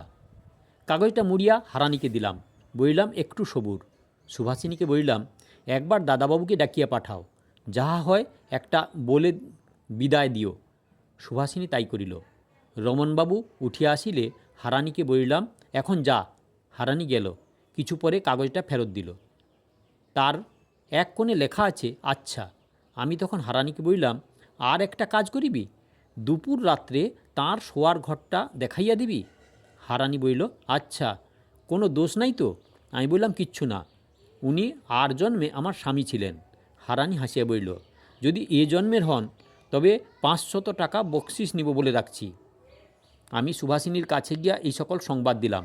সুভাষিনী শাশুড়িকে বলিয়াছিল, আজ কুমুদিনীর অসুখ হইয়াছে, সে রাঁধিতে পারিবে না, অতএব সোনার মা রাঁধিতে গেল। সুভাষিনী আমাকে লইয়া গিয়া ঘরে কপাট দিল। আমি জিজ্ঞাসা করিলাম, এ কি কয়েদ কেন? সুভাষিনী বলিল, তোমায় সাজাবো। এই বলিয়া সে আমার মুখ পরিষ্কার করিয়া, চুলে সুগন্ধ তেল মাখাইয়া, খোঁপা বাঁধিয়া একখানা দামি শাড়ি পরাইল। ইহার পর সে আমাকে নিজের অলঙ্কার পরাইতে আসিলে আমি তাহা কিছুতেই পরিলাম না। সাজসজ্জা শেষ হইলে সুভাষিনী ছেলেকে ঝি দিয়ে গেল। ছেলেটিকে কোলে লইয়া তাহার সঙ্গে গল্প করিলাম। সে একটু গল্প শুনিয়া ঘুমাইয়া পড়িল। তারপর মনে একটি দুঃখের কথা উদয় হইয়াছিল, তাও এই সুখের মাঝে সুভাষিনীকে না বলিয়া থাকিতে পারিলাম না। বলিলাম, আমি আহ্লাদিত হইয়াছি, কিন্তু মনে মনে তাহাকে একটু নিন্দা করিতেছি। আমি চিনিয়াছি যে তিনি আমার স্বামী, এই জন্য আমি যাহা করিতেছি তাহাতে আমার বিবেচনায় দোষ নেই, কিন্তু তিনি যে আমাকে চিনিতে পারিয়াছেন এমন কোনো মতেই সম্ভব নয়। আমি তাহাকে বয়ঃপ্রাপ্ত অবস্থায় দেখিয়াছিলাম, এই জন্য আমার প্রথমেই সন্দেহ হইয়াছিল। তিনি আমাকে 11 বৎসরের বালিকা দেখিয়াছিলেন মাত্র, তিনি আমাকে চিনিতে পারিয়াছেন এমন কোনো লক্ষণও দেখি নাই। অতএব তিনি আমাকে পরস্ত্রী জানিয়া যে আমার প্রণয়াশয়ে মুগ্ধ হইলেন শুনিয়া মনে মনে বড় নিন্দা করিতেছি। কিন্তু তিনি স্বামী, আমি স্ত্রী, আমার মন্দ ভাবা আমার অকর্তব্য বলিয়া সেই কথায় আর আলোচনা করিব না। মনে মনে সংকল্প করিলাম, যদি কখনো দিন পাই তবে এ স্বভাব ত্যাগ করাইব। সুভাষিনী আমার কথা শুনিয়া বলিল, তোর মতো বাঁদর গাছে নেই, ওর যে স্ত্রী নেই। আমি বললাম, আমার কি স্বামী আছে নাকি? সুভাষিনী বলল, মলো, মেয়ে মানুষে পুরুষ মানুষের সমান, কমিশারিয়েটে কাজ করে টাকা নিয়ে আয় না দেখি। আমি বললাম, ওরা পেটে ছেলে ধরিয়া প্রসব করিয়া মানুষ করুক, আমি কমিশারিয়েটে যাইব। যে যা পারে সে তা করে, পুরুষ মানুষের ইন্দ্রিয় দমন কি এতই শক্ত? সুভাষিনী বলল, আচ্ছা, আগে তোর ঘর হোক, তারপর তুই আগুন দিস। ও সব কথা রাখ, কেমন করে স্বামীর মন ভুলাবি তার এক্সামিন দিয়ে দেখি, তা নইলে তো তোর গতি নাই। আমি একটু ভাবিত হইয়া বলিলাম, সে বিদ্যা তো কখনো শিখি নাই। সুভাষিনী বলিল, তবে আমার কাছে শেখ, আমি এ শাস্ত্রে পণ্ডিত, তা জানিস? আমি বললাম, তা তো দেখিতে পাই। সুভাষিনী বলিল, তবে শেখ, তুই যেন পুরুষ, আমি কেমন করিয়া তোর মন ভুলাই দেখ। এই বলিয়া পোড়ার মুখী মাথায় একটু ঘোমটা টানিয়া সযত্নে সহস্তে প্রস্তুত সুবাসিত একটি পান আনিয়া আমাকে খাইতে দিল। যে পান সে কেবল রমণবাবুর জন্য রাখে, আর কাহাকেও দেয় না, এমনকি আপনিও কখনো খায় না। রমণবাবুর আলবোলাটা সেখানেই ছিল, তাহাতে কলকে বসানো, গুলেই ছাই ছিল মাত্র, তাই আমার সম্মুখে ধরিয়া দিয়া সাজানো ফুঁ দিয়া ধরান। সুভাষিনী নাটিত করিল, তারপর ফুঁকল দিয়া সাজানো তাল বৃন্তখানি হাতে লইয়া বাতাস করিতে লাগিল। হাতের বালাতে চুড়িতে বড় মিঠে মিঠে বাজিতে লাগিল। আমি বললাম, ভাই, এত দাসীপনায় আমার কতদূর বিদ্যা, তারই পরিচয় দেওয়ার জন্য কি তাকে আজ ধরিয়া রাখিলাম? সুভাষিনী বলিল, আমরা দাসী না তো কি? আমি বললাম, যখন তার ভালোবাসা জন্মিবে তখন দাসীপনা চলিবে, তখন পাখা করিব, পা টিপিব, পান সাজিয়া দিব, তামাক ধরাইয়া দিব, এখনকার সম্ভব নয়। তখন সুভাষিনী হাসিতে হাসিতে আমার কাছে আসিয়া বলিল, আমার হাতখানা আপনার হাতের ভিতর তুলিয়া লইয়া মিঠে মিঠে গল্প করিতে লাগিল। প্রথম প্রথম হাসিতে হাসিতে পান চিবাইতে চিবাইতে কানবালা দেখাইয়া সে যে সং সাজিয়াছিল তারই অনুরূপ কথা কহিতে লাগিল। কথায় কথায় সে ভাব ভুলিয়া গেল। সখীভাবেই সব কথা কইল। আমি যে চলিয়া যাইব সে কথা পারিল। চক্ষুতে তার এক বিন্দু জল চকচক করিতে লাগিল। তখন তাহাকে প্রফুল্ল করিবার জন্য বলিলাম, যা শিখাইলে তা স্ত্রীলোকের অস্ত্র বটে, কিন্তু এখন বাবুর উপর খাটিবে কি? সুভাষিনী তখন হাসিয়া বলিল, তবে আমার ব্রহ্মাস্ত্র শিখে নে। এই বলিয়া মাগি আমার গলা বেড়িয়া হাত দিয়া আমার মুখখানা তুলিয়া ধরিয়া মুখ চুম্বন করিল। এক ফোঁটা চোখের জল আমার গালে পড়িল। চোখ গিলিয়া আমার চোখের জল চাপিয়া আমি বলিলাম, এ যে ভাই সংকল্প না হতে দক্ষিণা দেওয়া শিখাইতেছিস? সুভাষিনী বলিল, তোর তো বিদ্যা হবে না, তুই কি জানিস? এক্সামিন দে দেখি। এই আমি যেন বাবু ওই বলিয়া যে সোফার উপর জমকাইয়া বসিল, হাসি রাখিতে না পারিয়া মুখে কাপড় গুজিতে লাগিল। হাসি থামিলে একবার আমার মুখ পানে খটমট করিয়া চাহিল, আবার তখনই হাসিয়া লুটাইয়া পড়িল। সে হাসি থামিলে বলিল, এক্সামিন দে। তখন যে বিদ্যার পরিচয় পাঠক পশ্চাৎ পাইবেন, সুভাষিনীকেও তাহার কিছু পরিচয় দিলাম।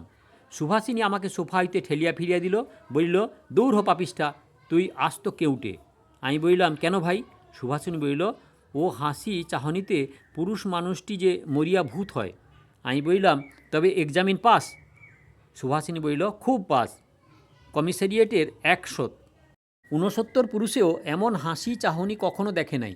মিন্সের মুন্ডটা যদি ঘুরে যায় তো একটু বাদামের তেল দিস। আমি বলিলাম, আচ্ছা, এখন সাড়া শব্দে বুঝিতে পারিতেছি বাবুদের খাওয়া হইয়া গেল। রমণবাবু ঘরে আসিবার সময় হইল। আমি এখন বিদায় লই। যা শিখাইয়াছিলে তার মধ্যে একটা বড় মিষ্ট লাগিয়াছিল, সেই মুখ চুম্বটি, এসো আর একবার শিখি। তখন সুভাষিনী আমার গলা ধরিল, আমি তার গলা ধরিলাম, আর আলিঙ্গনপূর্বক পরস্পরে মুখ চুম্বন করিয়া গলা ধরাধরি করিয়া দুইজনে অনেকক্ষণ কাঁদিলাম। এমন ভালোবাসা কি আর হয়? সুভাষিনীর মতো আর কি কেহ ভালোবাসিতে জানে? মরিব, কিন্তু সুভাষিনীকে ভুলিব না। আমার প্রাণত্যাগের প্রতিজ্ঞা। বাবুদের আহারাদি হইয়া গিয়াছে। এমন সময় বড় গণ্ডগোল পড়িয়া গেল। আমি হারানিকে জিজ্ঞাসা করিলাম, গণ্ডগোল কিসের? হারানি বলিল, সেই বাবুটি মূর্ছা গিয়াছেন। আমি বললাম, তারপর? হারানি বলিল, এখন সামলে নিয়েছেন, তবে বড় অবসন্ন, তাই বাসায় যাইতে পারিলেন না। এইখানে বড় বৈঠকখানার পাশের ঘরে শুইলেন। বুঝিলাম এ কৌশল। বলিলাম, আলো সব নিভিলে সবাই শুইলে আসিব। হারানি বলিল, অসুখ যে গো। আমি বললাম, অসুখ তা তোর মুন্ডু। হারানি হাসিতে হাসিতে গেল। পরে আলো সব নিভিলে সবাই শুইলে হারানি আমাকে সঙ্গে করিয়া লইয়া গিয়া ঘর দেখাইয়া দিয়াছিল। আমি ঘরের ভিতরে প্রবেশ করিয়া দেখিলাম তিনি একাই শয়ন করিয়াছেন, অবসন্ন কিছুই নাই। ঘরে দুইটি বড় বড় আলো জ্বলিতেছে। তিনি নিজের রূপ রাশিতে ঘর আলো করিয়াছেন। আমিও সরবিদ্ধ, আনন্দে শরীর আপ্লুত হইল। যৌবন প্রাপ্তির পর আমার এই প্রথম স্বামী সম্ভাষণ। সে যে কি সুখ তা কেমন করিয়া বলিব। আমি অত্যন্ত মুখরা, কিন্তু প্রথম তাহার সঙ্গে কথা কহিতে যাইয়া কিছুতেই কথা ফুটিল না। কথা আসিল না বলিয়া কাঁদিয়া ফেলিলাম। তিনি বলিলেন, কাঁদিলে কেন? আমি তো তোমাকে ডাকি নাই, তুমি আপনি আসিয়াছ, তবে কাঁদো কেন? এই নিদারুণ বাক্যে বড় মর্মপীড়া হইল। একবার মনে হইল পরিচয় দিই, কিন্তু পরিচয় দিলে যদি বিশ্বাস না করেন। একটা দীর্ঘ নিঃশ্বাস ত্যাগ করিলাম। পরে তাহার সঙ্গে কথোপকথনে প্রবৃত্ত হইলাম। অন্যান্য কথার পর তিনি বলিলেন, কালাদিঘিতে যে এমন সুন্দরী জন্মিয়াছে তাহা আমি স্বপ্নেও জানিতাম না। আমি বলিলাম, আমি সুন্দরী না বান্দরী? আমাদের দেশের মধ্যে আপনার স্ত্রীরই সৌন্দর্যের গৌরব। ছল করিয়া তাহার স্ত্রীর কথা জিজ্ঞাসা করিলাম। তাহার কি কোনো সন্ধান পাওয়া গিয়াছে? স্বামী বলিল, না। তুমি কতদিন দেশ হইতে আসিয়াছ? আমি বলিলাম, আমি সেই সকল ব্যাপারের পরই দেশ হইতে আসিয়াছি। বোধহয় আপনি আবার বিবাহ করিয়াছেন?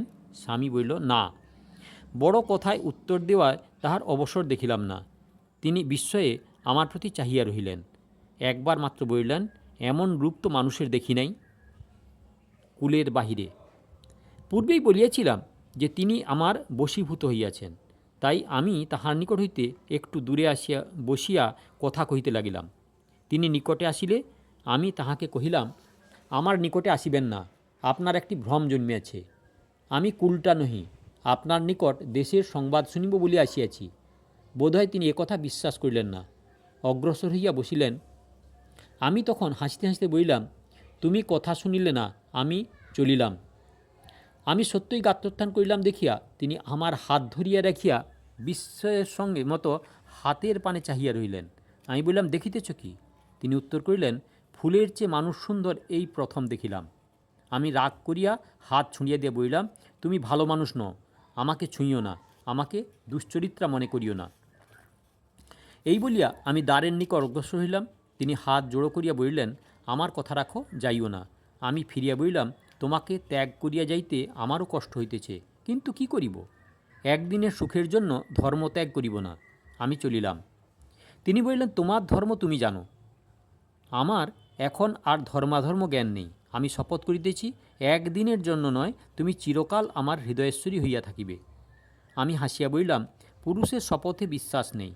এই বলিয়া চলিয়া আসিলে তিনি ধৈর্যাবলম্বন করিতে না পারিয়া দুই হস্তে আমার চরণ ধরিয়া পথরোধ করিয়া বলিলেন, আমি এমন যে আর কখনো দেখি নাই। তাহার অবস্থা দেখিয়া আমার দুঃখ হইল। বলিলাম, তবে তোমার বাসায় চলো, এখানে থাকিলে তুমি আমায় ত্যাগ করিয়া যাইবে। তিনি তৎক্ষণাৎ সম্মত হইলেন। তাহার বাসা সিমলার অদূরে। তাহার গাড়িও হাজির ছিল, দারোয়ানের নিদ্রিত। আমরা নিঃশব্দে দ্বার খুলিয়া গাড়িতে গিয়া উঠিলাম। তার বাসায় গিয়া দেখিলাম দুই মহল বাড়ি। একটি ঘরে আমি প্রবেশ করিয়াই ভেতর হইতে অর্গল বন্ধ করিলাম। স্বামী বাহিরে পড়িয়া রহিলেন। তিনি বাহিরে কাতরোক্তি করিতে লাগিলেন। আমি হাসিতে হাসিতে বলিলাম, আমি এখনই তোমার দাসী হইলাম, কিন্তু দেখি তোমার প্রণয়ের বেগকাল প্রাতকাল পর্যন্ত থাকে কি না। যদি কালও এমন ভালোবাসা দেখিতে পাই, তবে তোমার সঙ্গে আবার আলাপ করিব। আজ এই পর্যন্ত। পরদিন অনেক বেলা হইলে দ্বার খুলিলাম। দেখিলাম স্বামী দ্বারে দাঁড়াইয়া। আমি তাহার হাত ধরিয়া বলিলাম, প্রাণনাথ, হয় আমাকে রামরাম দত্তের বাড়ি পাঠাইয়া দাও, নচেত অষ্টাহ আমার সঙ্গে আলাপ করিও না। এই অষ্টাহ তোমার পরীক্ষা। তিনি অষ্টাহ পরীক্ষা স্বীকার করিলেন। খুন করিয়া ফাঁসি গেলাম। পুরুষকে দগ্ধ করিবার যে যে উপায় বিধাতা স্ত্রীলোককে দিয়াছেন, সেই সকল উপায় অবলম্বন করিয়া আমি অষ্টাহ স্বামীকে জ্বালাতন করিলাম। এই অষ্টাহ আমি সর্বদা স্বামীর কাছে কাছে থাকিতাম, আদর করিয়া কথা কহিতাম, নীরস কথা একটিও কহিতাম না। এই কয়দিন তাহাকে আদর করিলাম, অনুরাগ দেখাইলাম, ঘরকন্যার কাজ করিলাম, যাহা খাইতে ভালোবাসেন তাহা স্বহস্তে পাক করিলাম।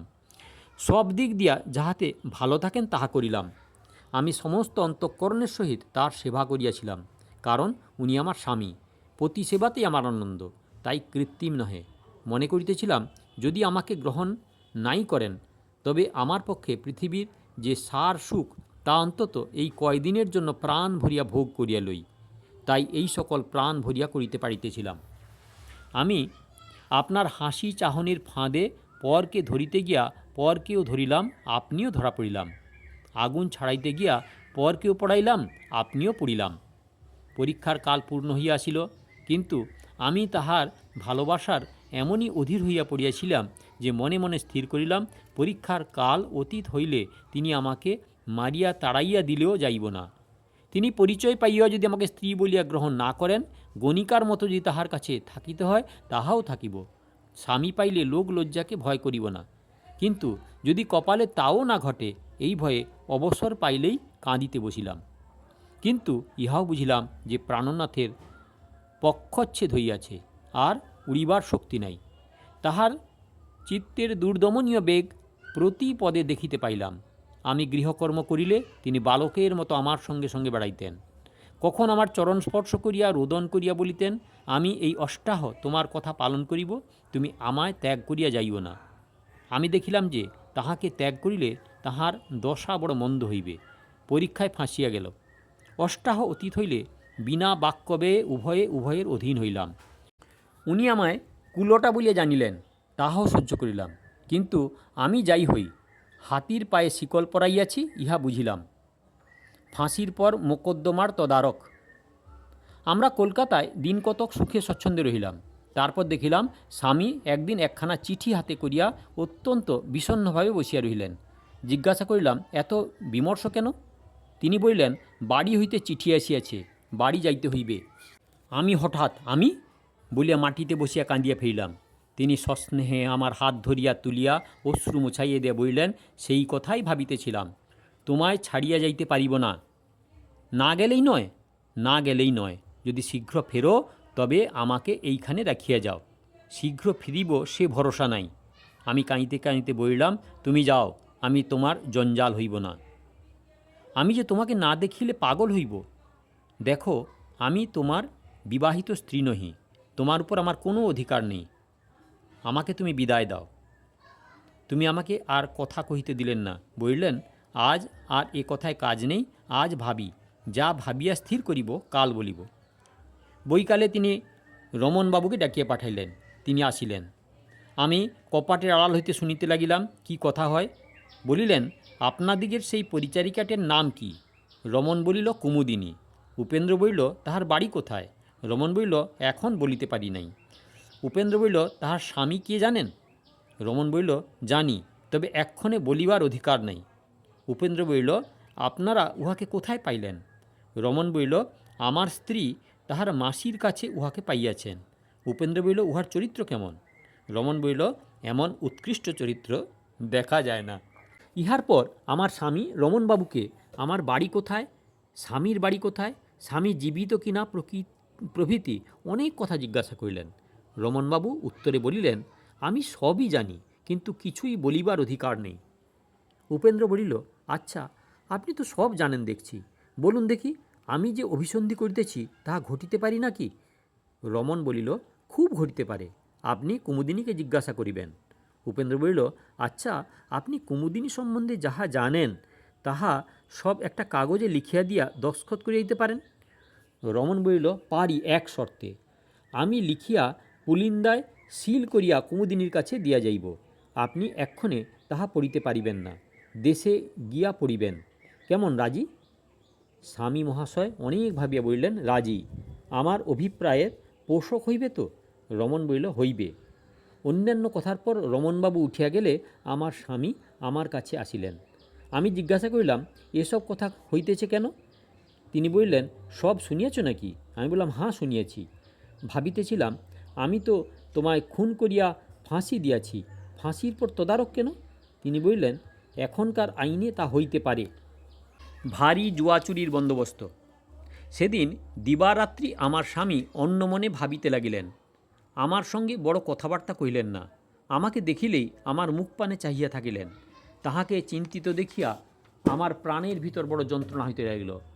আমি আপনার দুঃখ চাপিয়া রাখিয়া নানাভাবে তাহাকে প্রবোধদান করিবার চেষ্টা করিতে লাগিলাম, কিন্তু কিছুতেই কিছু হইল না। আমার দুঃখ আরও বাড়িল। পরদিন প্রাতে জলযোগ করিবার সময় আমাকে কাছে বসাইয়া বলিলেন, বোধ করি যা প্রশ্ন করিব সকল কথার প্রকৃত উত্তর দেবে। বলিলাম, যাহা বলিব সত্য বলিব, কিন্তু সকল কথার উত্তর না দিতে পারি। তিনি বলিলেন, তোমার পতিদেবতার নামধাম প্রকাশ করিবে? আমি বললাম, এখন না, দিন কতক যাক। তিনি বললেন, এখন কোথায় তিনি? আমি বললাম, এই কলকাতায়। তিনি বললেন একটু চমকিত হইয়া, তুমি কলকাতায়? তোমার পতি কলকাতায়, তবে তুমি তার কাছে থাকো না কেন? আমি বললাম, তার সঙ্গে পরিচয় নেই। তিনি বললেন, পতি পত্নী পরিচয় নেই? এ তো বড় আশ্চর্য কথা। আমি বললাম, সকলের কি থাকে, তোমার কি আছে? একটু অপ্রতিভ হইয়া তিনি বললেন, সে তো কতকগুলো দুর্দৈব ঘটিয়াছে। আমি বললাম, দুর্দৈব সর্বত্রই আছে। তিনি বলিলেন, তিনি ভবিষ্যতে তোমার উপর কোনো দাবি দেওয়া করিবেন না তো? আমি বললাম, সে ভার আমার। তিনি বললেন, তবে তোমাকে সব কথা ভাঙ্গিয়া বলি। আমি বললাম, বলো। তিনি বললেন, আমাকে বাড়ি যাইতে হইবে, কিন্তু সেখানে গেলে শীঘ্র ফিরিতে পারিব না, অথচ তোমাকে ফেলিয়াও যাইতে পারিব না। আমি বললাম, কোথায় রাখিবে, কি পরিচয়ে রাখিবে? তিনি বললেন, গোল তো তোমাকে লইয়া, তুমি নকল ইন্দিরা যদি ধরা পড়ো। আমি বললাম, তুমি আমাকে সব শিখাইয়া দিও। তিনি বললেন, তা তো মনে করেছি, কিন্তু সব কথা তো আর শেখানো যায় না। আর কখনো যদি আসল ইন্দিরা আসে, তখন পূর্ব কথা জিজ্ঞাসাবাদ হইলে তুমি ধরা পড়িবে। আমি একটু হাসিলাম, কিন্তু এখনও আমার প্রকৃত পরিচয় দেওয়ার সময় হয় নাই। আমি হাসিয়া বললাম, আমায় কেহ ঠকাইতে পারে না, আমি মানুষই নেই, মায়াবিনী। স্বামী মহাশয় স্তম্ভিত হইলেন। কিছুকাল স্তম্ভিত হইয়া থাকিয়া শেষে বলিলেন, আচ্ছা, তুমি কেমন মায়াবিনী? আমি যা প্রশ্ন করি বলো দেখি। আমি বললাম, প্রশ্ন করো। তিনি বললেন, আমার শ্বশুরের নাম কি, তাহার বাড়ি কোথায়? আমি বললাম, মনমোহন দত্ত, বাড়ি মহেশপুর। তিনি বললেন, তার কয় ছেলে কয় মেয়ে, তাদের নাম কি কি? আমি বললাম, এক ছেলে দুই মেয়ে। ছেলের নাম বসন্ত কুমার, মেয়ের নাম ইন্দিরা আর কামিনী। তিনি বললেন, আচ্ছা, বলো দেখি ইন্দিরার বিয়ে কবে হয়েছিল? আমি বললাম, বৈশাখ মাসের 27 তারিখে। তিনি বললেন, বাসর ঘরে সকলে উঠিয়া গেলে আমি ইন্দিরাকে নির্জনে যে কথা বলিয়াছিলাম, সে তাহার কি উত্তর দিয়াছিল? আমি বললাম, তুমি ইন্দিরাকে জিজ্ঞাসা করিলে, বলো দেখি, আজ তোমার সঙ্গে আমার কি সম্বন্ধ হইল? ইন্দিরা বলিল, আজ হইতে তুমি আমার দেবতা হইলে, আমি তোমার দাসী। এই কথা শোনার পর তিনি ধীরে ধীরে বালিশের উপর মাথা রাখিয়া চক্ষু বুজিলেন। আমি বললাম, আর কিছু প্রশ্ন করিবে? তিনি বললেন, না, হয় তুমিই প্রকৃত ইন্দিরা, নয় তো মায়াবিনী। বিদ্যাধরী। দেখিলাম এক্ষণে অনায়াসে আত্মপরিচয় দিতে পারি, কিন্তু কিছুমাত্র সন্দেহে থাকিতে আমি পরিচয় দিব না স্থির করিয়াছিলাম। তাই বলিলাম, এখন আত্মপরিচয় দেব। কামরূপে আমার অধিষ্ঠান। আমি আদ্যাশক্তি মহামন্দিরে তাহার পার্শ্বে থাকি। লোকে আমাদিওকে ডাকিনী বলে, কিন্তু আমরা ডাকিনী নই, আমরা বিদ্যাধরী। আমি মহামায়ার কাছে কোনো অপরাধ করেছিলাম, তাই অভিশাপগ্রস্ত হইয়া এই মানবী রূপ ধারণ করিয়াছি। পাচিকাবৃত্তি এবং কুলোটাবৃত্তিও ভগবতীর সাপের ভিতর। এক্ষণে আমার সাপমুক্ত হইবার সময় উপস্থিত। আমি জগন্মাতাকে স্তবে প্রসন্ন করিলে তিনি আজ্ঞা করিয়াছেন যে মহাভৈরবী দর্শন করিবা মাত্র আমি মুক্তি লাভ করিব। তিনি বললেন, সে কোথায়? আমি বললাম, মহাভৈরবী মন্দির মহেশপুরে, তোমার শ্বশুর বাড়ির উত্তরে। সে তাহাদেরই ঠাকুর বাড়ি। বাড়ির গায়ে খিড়কির দরজা দিয়া যাতায়াতের পথ আছে, চলো মহেশপুরে যাই। তিনি ভাবিয়া বললেন, তুমি কুমুদিনী নয়, তুমি আমার ইন্দিরা হইবে। আমি বললাম, যেই হই, মহেশপুরে গেলেই সব গোল মিটিবে। তিনি বললেন, তবে চলো, কাল এখান হইতে যাত্রা করি। আমি তোমাকে কালাদিঘি পার করিয়া দিয়া মহেশপুরে পাঠাইয়া দিয়া নিজে আপাতত বাড়ি যাইব। জোড়হাতে তোমার কাছে এই ভিক্ষা করি যে তুমি ইন্দিরা হও, আর কুমুদিনী হও, আর বিদ্যাধরী হও, আমাকে ত্যাগ করিও না। আমি বললাম, না, আমার শাপান্ত হইলেও দেবীর কৃপায় আবার তোমাকে পাইব। তুমি আমার প্রাণাধিক প্রিয় বস্তু। এই কথাটা তো ডাকিনীর মতো নহে। এই বলিয়া তিনি সদরে গেলেন। সেখানে লোক আসছিল। লোক আর কেহ নহে, রমণবাবু। রমণবাবু আমার স্বামীর সঙ্গে ঘরের ভেতরে আসিয়া আমাকে সিল করা পুলিন্দা দিয়া গেলেন। আমার স্বামীকে সেই বিষয় যে উপদেশ দিয়েছিলেন আমাকেও সেই উপদেশ দিলেন। শেষে বললেন, সুভাষিনীকে কি বলিব? আমি বললাম, কাল আমি মহেশপুরে যাইব, গেলেই আমি সাপমুক্ত হইব। স্বামী বললেন, আপনাদের এসব জানা আছে নাকি? চতুর রমণবাবু বললেন, আমি সব জানি না, কিন্তু আমার স্ত্রী সুভাষিনী সব জানেন। বাহিরে আসিয়া স্বামী মহাশয় রমণবাবুকে জিজ্ঞাসা করিলেন, আপনি ডাকিনী, যোগিনী, বিদ্যাধরী এসব কিছু বিশ্বাস করেন? রমণবাবু রহস্যমাখা কতক বুঝাইয়াছিলেন, বলিলেন, করি। সুভাষিনী বললেন, কুমুদিনী সাপগ্রস্তা বিদ্যাধরী? স্বামী বললেন, কুমুদিনী কি ইন্দিরা? আপনার স্ত্রীকে ভালো করিয়া জিজ্ঞাসা করিবেন।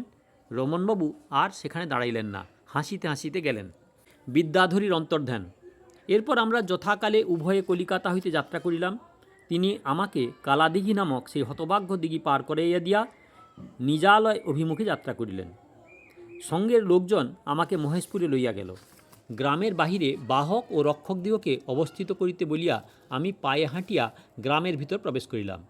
পিতার ঘর নিকটে দেখিয়া এক নিরিবিলি জায়গায় বসিয়া অনেক রোদন করিলাম। তাহার পর গৃহমধ্যে প্রবেশ করিলাম। সামনে পিতাকে দেখিয়া প্রণাম করিলাম। তিনি আমাকে চিনিতে পারিয়া আনন্দে বিবশ হইলেন।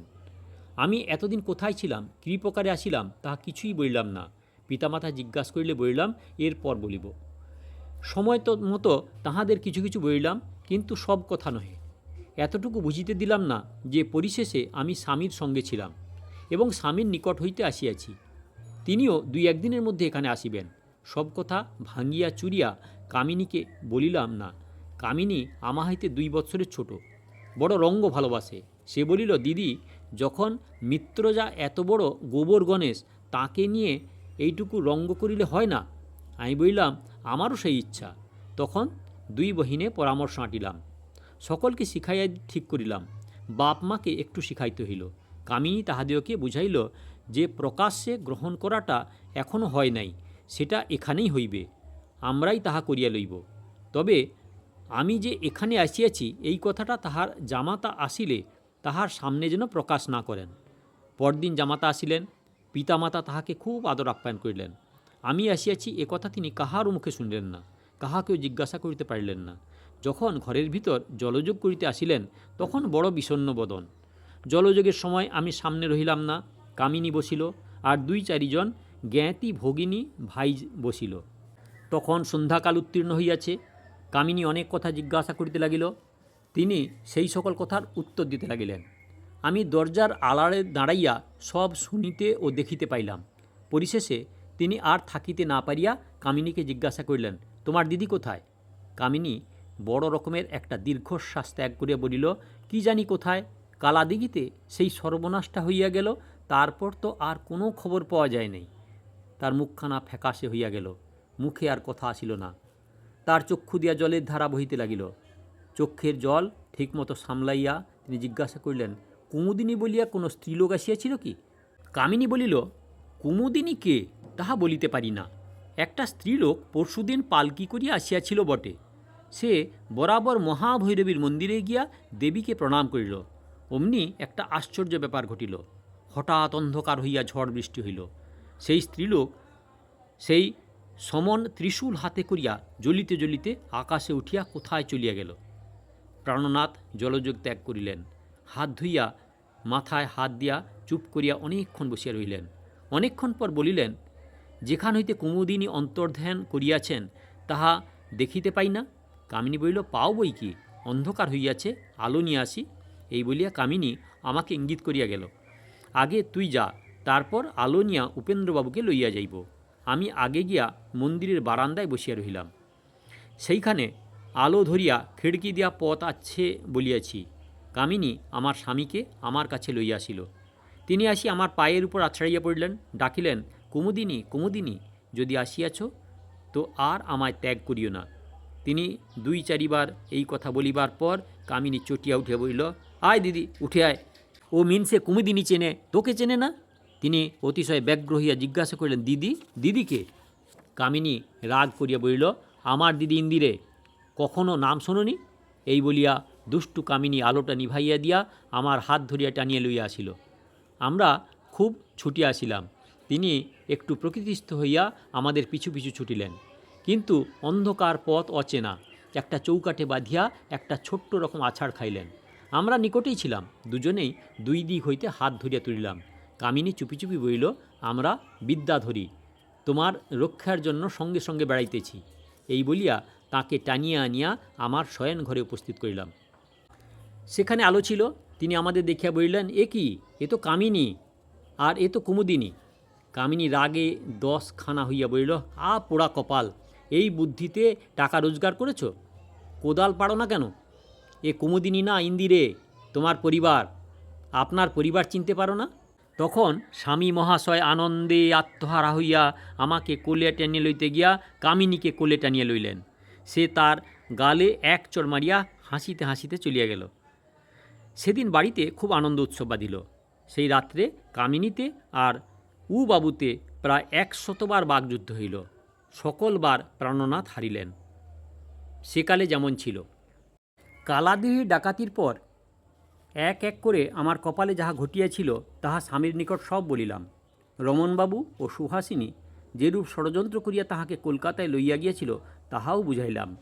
একটু রাগ করিলেন, বলিলেন, আমাকে এত ঘুরাইবা ফিরিবার প্রয়োজন কী ছিল? প্রয়োজন কী ছিল তাহাও বুঝাইলাম। তিনি সন্তুষ্ট হইলেন, কিন্তু কামিনী সন্তুষ্ট হইল না। কামিনী বলিল, তোমায় ঘানি গাছে ঘুরায় নাই, অমনি ছাড়িয়েছে, এইটুকুই দিদির দোষ। আবার আবদার নিলেন কি না, গ্রহণ করব না। আরে মিনসে, যখন আমাদের আলতাপরা শ্রীপাদপদ্মখানি ভিন্ন, তোমার জেতের গতি মুক্তি নাই, তখন এত বাড়াই কেন? বাবু এবার একটা উত্তর করিলেন, বলিলেন, তখন চিনিতে পারিনে যে, তোমাদের কি চিনতে জোয়ায়? কামিনী বলিল, তুমি যে চিনবে বিধাতা কপালে লিখেন নাই, যাত্রায় শোনোনি বলে? ধবলি বলিল, শ্যাম, কে চেনে তোমারে? চিনি শুধু কাঁচা ঘাস যমুনার ধারে, পদচিহ্ন খুঁজি তব বংশী শুনে কানে, ধ্বজ বজ্রাঙ্কুস্তায় গরু কি না জানে।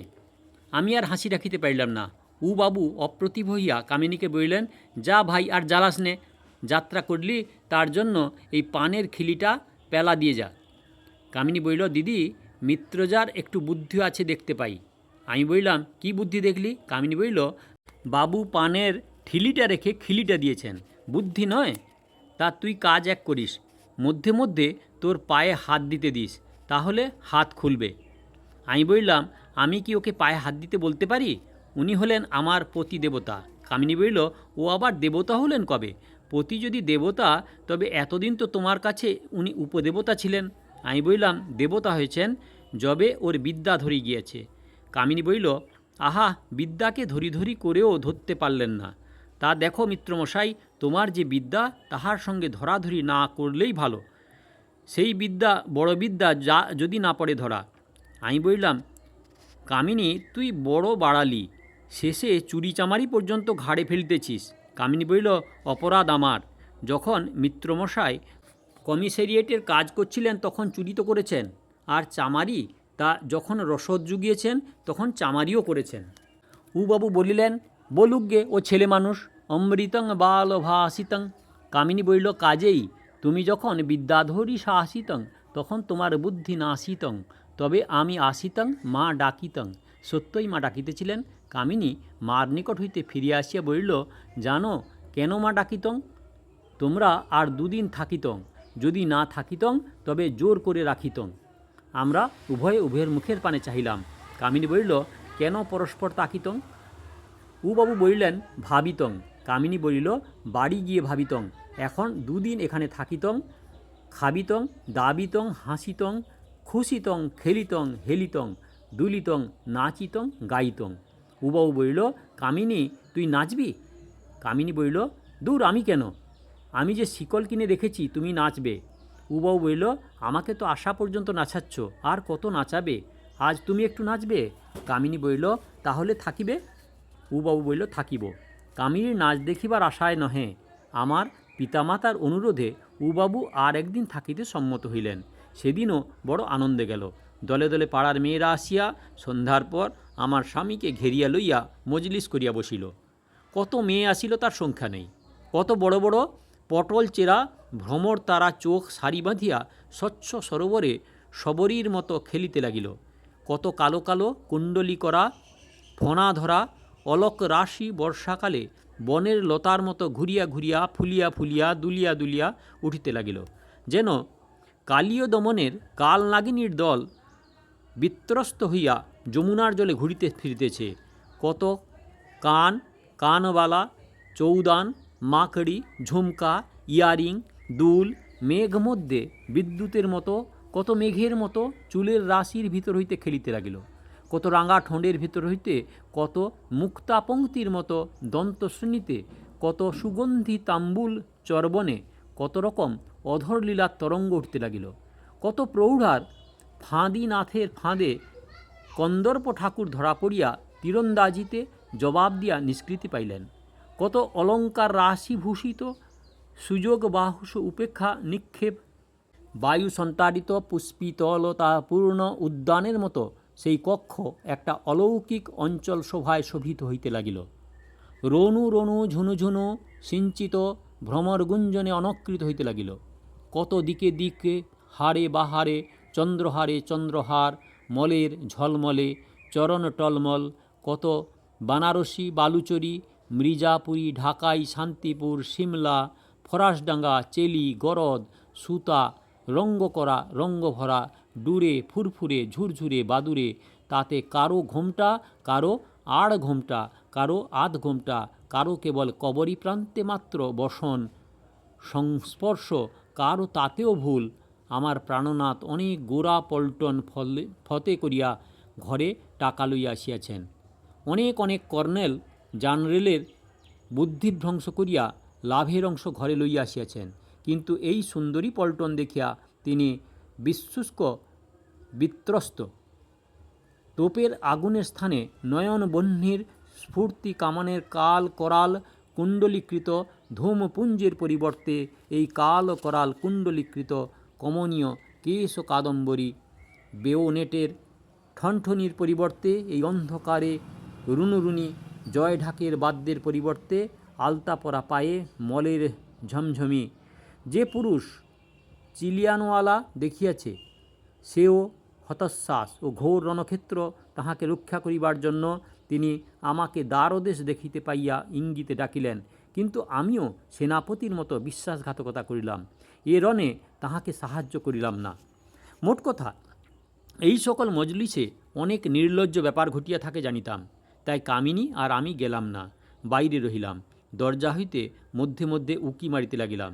দেখি পাড়ার যমুনা ঠাকুরানী সভাপতি হইয়া জমকাইয়া বসিয়া আছেন।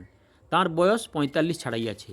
রংটা মিঠে রকম কালো, চোখ দুইটা ছোট ছোট কিন্তু একটু ঢুলুঢুলু, ঠোঁট দুইটা পুরু কিন্তু রসে ভরা, কাপড় অলঙ্কারে বাহার, পায়ে আলতার বাহার, কালোতে রাঙা যেন যমুনাতে জবা, মাথায় ছেঁড়া চুলের বাহার।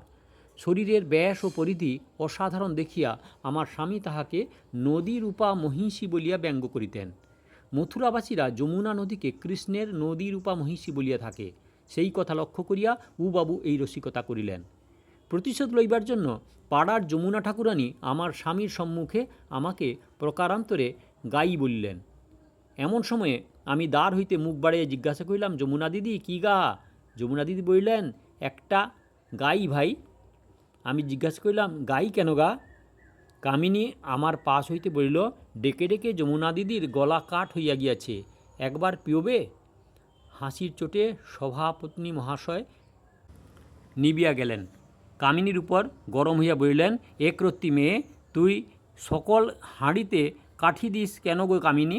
কামিনী বলিল, আর তো কেউ তোমায় ভুসি কলাই সিদ্ধ করতে জানে না। এই বলিয়া কামিনী পলাইল। আমিও পলাইলাম। আবার একবার উঁকি মারিলাম। দেখি পিয়ারি ঠান দিদি, জাতিতে বৈদ্য, বয়স 65 বৎসর, তার মধ্যে 25 বৎসর বৈধব্যে কাটিয়াছে। তিনি সর্বদেহে গহনা পরিয়া রাধিকা সাজিয়া আসিয়াছেন। আমার স্বামীকে লক্ষ্য করিয়া কৃষ্ণ কই বলিয়া তিনি আসরে ঘুরিতে লাগিলেন। আমি জিজ্ঞাসা করিলাম, কি খোঁজো ঠান্দি? তিনি বলিলেন, আমি কৃষ্ণকে খুঁজি। কামিনী বলিল, গোয়ালা বাড়ি যাও ও কায়েতের বাড়ি। তিনি বলিলেন, কায়েতের বাড়িই আমার কৃষ্ণ মিলিবে। কামিনী বলিল, ঠান দিদি, সকল জাতেই কি জাত দিয়াছ নাকি? এখন পিয়ারি ঠাকুরানীর এককালে তেলি প্রবাদ ছিল। এই কথায় তিনি তেলে বেগুনে জ্বলিয়া উঠিয়া কামিনীকে গালি পাড়িতে লাগিলেন। আমি তাকে থামাইবার জন্য যমুনা দিদিকে দেখাইয়া বললাম, রাগ করো কেন? তোমার কৃষ্ণ ওই যমুনায় ঝাঁপ দিয়েছেন, এসো তোমায় আমরা পুলিনে দাঁড়াইয়া একটু কাঁদি। যমুনা ঠাকুরানী মহিষী শব্দের অর্থে যেমন পণ্ডিত, পুলিন শব্দের অর্থ ব্যবহারে তদ্রূপ। বোধহয় উনি ভাবিয়াছিলেন আমরা তাহার সতীত্বের প্রতি কোনো ইঙ্গিত করিয়াছি। তিনি সক্রোধে বলিলেন, এর ভিতর পুলিন কে এলো? কাজেই আমারও একটু রঙ্গ চড়াইবার ইচ্ছা হইল। আমি বললাম, যার গায়ে পড়িয়া যমুনা রাতি দিন তরঙ্গ ভঙ্গ করে বৃন্দাবনে তাকে পুলিন বলে। আবার তরঙ্গভঙ্গে সর্বনাশ করিল। যমুনা দিদি তো কিছু বুঝিল না, রাগিয়া বলিল, তোর তরঙ্গভঙ্গকে চিনি নে, তোর পুলিনকেও চিনি নে। তুই বুঝি ডাকাইতের কাছে এত তরঙ্গরসের নাম শিখে এসেছিস? আসরের ভিতর রঙ্গময়ী বলিয়া একজন আমার সমবয়স্কা মেয়ে ছিল। সে বলিল, এত ক্ষেপে উঠেছ কেন যমুনা দিদি? পুলিন বলে নদীর ধারের চড়াকে। তোমার দুধারে কি চড়া আছে? চঞ্চলা নামে যমুনা দিদির ভাইজ ঘোমটা দিয়ে পেছনে বসিয়াছিল। সেই ঘোমটার ভিতর হইতে মৃদুস্বরে বলিল, চড়া করিলেও বাঁচিতাম, একটু ফর্সা দেখিতে পাইলাম। এখন কেবল কালো জলের কালিন্দি কলকল করিতেছে। কামিনী বলিল, আমার যমুনা দিদিকে কেন তোরা অমন করে চড়ার মাঝখানে ফেলে দিতেছিস? চঞ্চলা বলিল, বলাই ষাট, ঠাকুরজিকে চড়ার মাঝখানে ফেলে দিবে কেন? ওর ভাইয়ের পায়ে ধরে বলবো যেন ঠাকুরানীকে মেঠো শ্মশানে দেন। রঙ্গময়ী বলিল, দুটোতে তফাৎ কি বউ? চঞ্চলা বলিল, শ্মশানে শিয়াল কুকুরের উপকার, চড়ায় গরু মহিষ চড়ে, তাদের কি উপকার? মহিষের কথাটা বলিবার সময়ে বউ একবার ঘোমটা তুলিয়া ননদের উপর সহাস্যে কটাক্ষ করিল। যমুনা বলিল, নে, আর 100 বার সেই কথা ভালো লাগে না। যাদের মোষ ভালো লাগে তারাই 100 বার মোষ মোষ করে গে। পিয়ারি ঠান দিদি কথাটা বড় কান দেন নাই। তিনি জিজ্ঞাসা করিলেন, মোষের কথা কি গা? কামিনী বলল, কোনো দেশে তেলিদের বাড়ি মোষে ঘানি টানে, সেই কথা হচ্ছে। এই বলিয়া কামিনী পলাইল।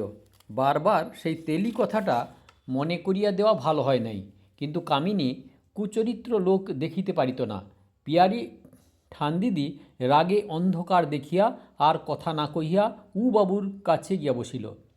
আমি তখন কামিনীকে ডাকিয়া বলিলাম, কামিনী দেখবি আইলে? এইবার পিয়ারি কৃষ্ণা পেয়েছেন। কামিনী দূর হইতে বলিল, অনেক দিন সময় হয়েছে। তারপর একটা শোরগোল শুনিলাম। আমার স্বামীর আওয়াজ শুনিতে পাইলাম। তিনি একজনকে হিন্দিতে ধমক ধামক করিতেছেন। আমরা দেখতে গেলাম। দেখিলাম একজন দাড়িওয়ালা মোগল ঘরের ভেতরে প্রবেশ করিয়াছে।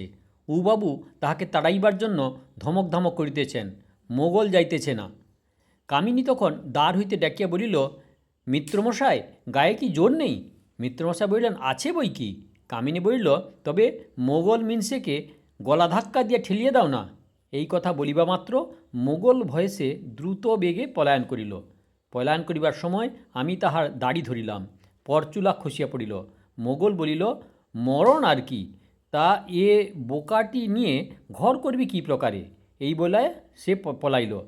আমি দাড়িটা ছুঁড়িয়া ফেলিয়া যমুনা দিদিকে উপহার দিলাম। বাবু জিজ্ঞেস করিলেন, ব্যাপার কি? কামিনী বলল, ব্যাপার আর কি, তুমি দাড়িটা পরিয়া চারিধারে ঘাস বনে চরিতে থাকো। বাবু বললেন, কেন, মোগল কি জাল? কামিনী বলিল, কার সাধ্য এমন কথা বলে? শ্রীমতী অনঙ্গ মোহিনী দাসী কি জাল হইতে পারে? আসল দিল্লি হতে আমদানি। একটা ভারী হাসির শব্দ হইল। আমি একটু ক্ষুণ্ণ হইয়া ফিরিয়া আসিতেছিলাম। এমন সময় পাড়ার ব্রজসুন্দরী দাসী একখানি জীর্ণ কাপড় পরিয়া একটি ছেলেকে ক্রোড়ে করিয়া বাবুর কাছে গিয়া দুঃখের কান্দা কান্দিতে লাগিল। আমি বড় গরিব, খেতে পাই না, ছেলেটি মানুষ করিতে পারি না। বাবু তাহাকে কিছু দিলেন। আমরা দুইজনে দ্বারের দুই পাশে। সে যখন দরজা পার হয়, কামিনী তাহাকে বলিল, ভাই ভিখারিনী, জানো তো বড় মানুষের কাছে ভিক্ষা পাইলে দারোয়ানদের কিছু ঘুষ দিতে হয়। ব্রজ বলিল, দারোয়ানকে? কামিনী বলিল, আমরা দুইজন। ব্রজ বলিল, কত ভাগ চাও? কামিনী বলিল, পেয়েছ কি? ব্রজ বলিল, 10টি টাকা। কামিনী বলিল, তবে আমাদের 8 টাকা 8 টাকা 16 টাকা দিয়ে যাও। ব্রজ বলিল, লাভ মন্দ নয়। কামিনী বলিল, তা বড় মানুষের বাড়ি ভিক্ষায় লাভালাভ ধরিতে গেলে চলিবে কেন? সময়ে অসময়ে ঘর থেকেও কিছু দিতে হয়। ব্রজসুন্দরী বড় মানুষের স্ত্রী ধাঁ করিয়া 16 টাকা বাহির করিয়া দিল। আমরা সেই 16 টাকা যমুনা ঠাকুরানীকে দিলাম। বলিলাম, তোমরা এই টাকা নিয়ে সন্দেশ খাইও। স্বামী বললেন, ব্যাপার কি? ততক্ষণে ব্রজসুন্দরী ছেলেকে দিয়ে বেনারসি আনাইয়া এবং তাহা পরিধান করিয়া আসিয়া বসিলেন। আবার একটা হাসির ঘটা পড়িয়া গেল। উবাবু বললেন, এ যাত্রা নাকি? যমুনা বলল, তা নয় তো কি, দেখিছ না, কাহারও কালিয়ে দমনের পালা, কাহারও কলঙ্ক ভঞ্জনের পালা, কাহারও মধুর মিলন, কাহারও শুধু পালাই পালাই। যমুনা বলল, কেন? কামিনীর কেবল পালাই পালাই তার পালা। কামিনী কথায় সকলকে জ্বালাইতে লাগিল, পান পুষ্প আতর বিলাইয়া সকলকে তুষ্ট করতেছিল। তখন সকলে মিলিয়া তাহাকে ধরিল, বলিল, তুই যে বড় পালিয়ে পালিয়ে বেড়াচ্ছিস লা। কামিনী বলিল, পালাব না তো কি, তোদের ভয় করি নাকি? মিত্রমশাই বললেন, কামিনী ভাই, তোমার সঙ্গে কি কথা ছিল? কামিনী বলিল, কি কথা ছিল মিত্রমশাই? উবাবু বলিল, তুমি নাচিবে। কামিনী বলিল, আমি তো নেচেছি। উবাবু বলিল, কখন নাচলে? কামিনী বলিল, দুপুরবেলা। উবাবু বলে, কোথায় নাচলে লো? কামিনী বলল, আমার ঘরের ভিতর দোর বন্ধ করে। উবাবু বলিল, কে দেখেছে? কামিনী বলিল, কেউ না। উবাবু বলিল, তেমন তো কথা ছিল না। কামিনী বলিল, এমন কথাও ছিল না যে তোমাদের সম্মুখে আসিয়া পেশোয়াজ পরিয়া নাচিব। নাচিব স্বীকার করিয়াছিলাম, তা নাচিয়েছি, আমার কথা রাখিয়াছি। তোমরা দেখিতে পাইলে না, তোমাদের অদৃষ্টের দোষ। এখন আমি যে শিকল কিনিয়া রেখিয়াছি তার কি হবে? কামিনী যদি নাচের দায়ে এড়াইল, তবে আমার স্বামী গানের জন্য ধাঁ পড়িলেন। আসর হইতে সকলে এক বাক্যে বলিল, তোমায় গাইতে হইবে। তিনি পশ্চিমাঞ্চলে রীতিমতো গান বাজনা শিখিয়াছিলেন। উনি দরদি খেয়াল গাহিলেন। এই প্রকারে 2 প্রহর রাত্রি কাটিল। উপসংহার: আমি পরদিন স্বামীর সঙ্গে শিবিকা আরোহণে শ্বশুরবাড়ি গেলাম। স্বামীর সঙ্গে যাইতেছি, সে একটা সুখ বটে, কিন্তু সেবার যে যাইতেছিলাম আর এক প্রকার সুখ, যাহা কখনো পাই নাই, তাই পাইবার আশায় যাইতেছিলাম। এখন যাহা পাইয়াছিলাম তাই আঁচলে বাঁধিয়া লইয়া যাইতেছিলাম। একটা কবির বাক্য, অপরটা ধনীর ধন। ধনীর ধন কবির বাক্যের সমান কি? যাহারা ধন আয় করিয়া বুড়া হইয়াছেন, কাব্য হারাইয়াছেন, তাহারও এ কথা বলে না। যাহারা বলে, ফুল যতক্ষণ গাছে ফোটে ততক্ষণ সুন্দর, তুলিলে আর তেমন সুন্দর থাকে না। স্বপ্ন যেমন সুখের, স্বপ্নের সফলতা কি তত সুখের হয়? আকাশ যেমন সাধারণত নীল নয়, আমরা নীল দেখি মাত্র, ধনও তেমনি। ধন সুখের নয়, কিন্তু আমরা সুখের বলিয়া মনে করি কাব্য সুখ।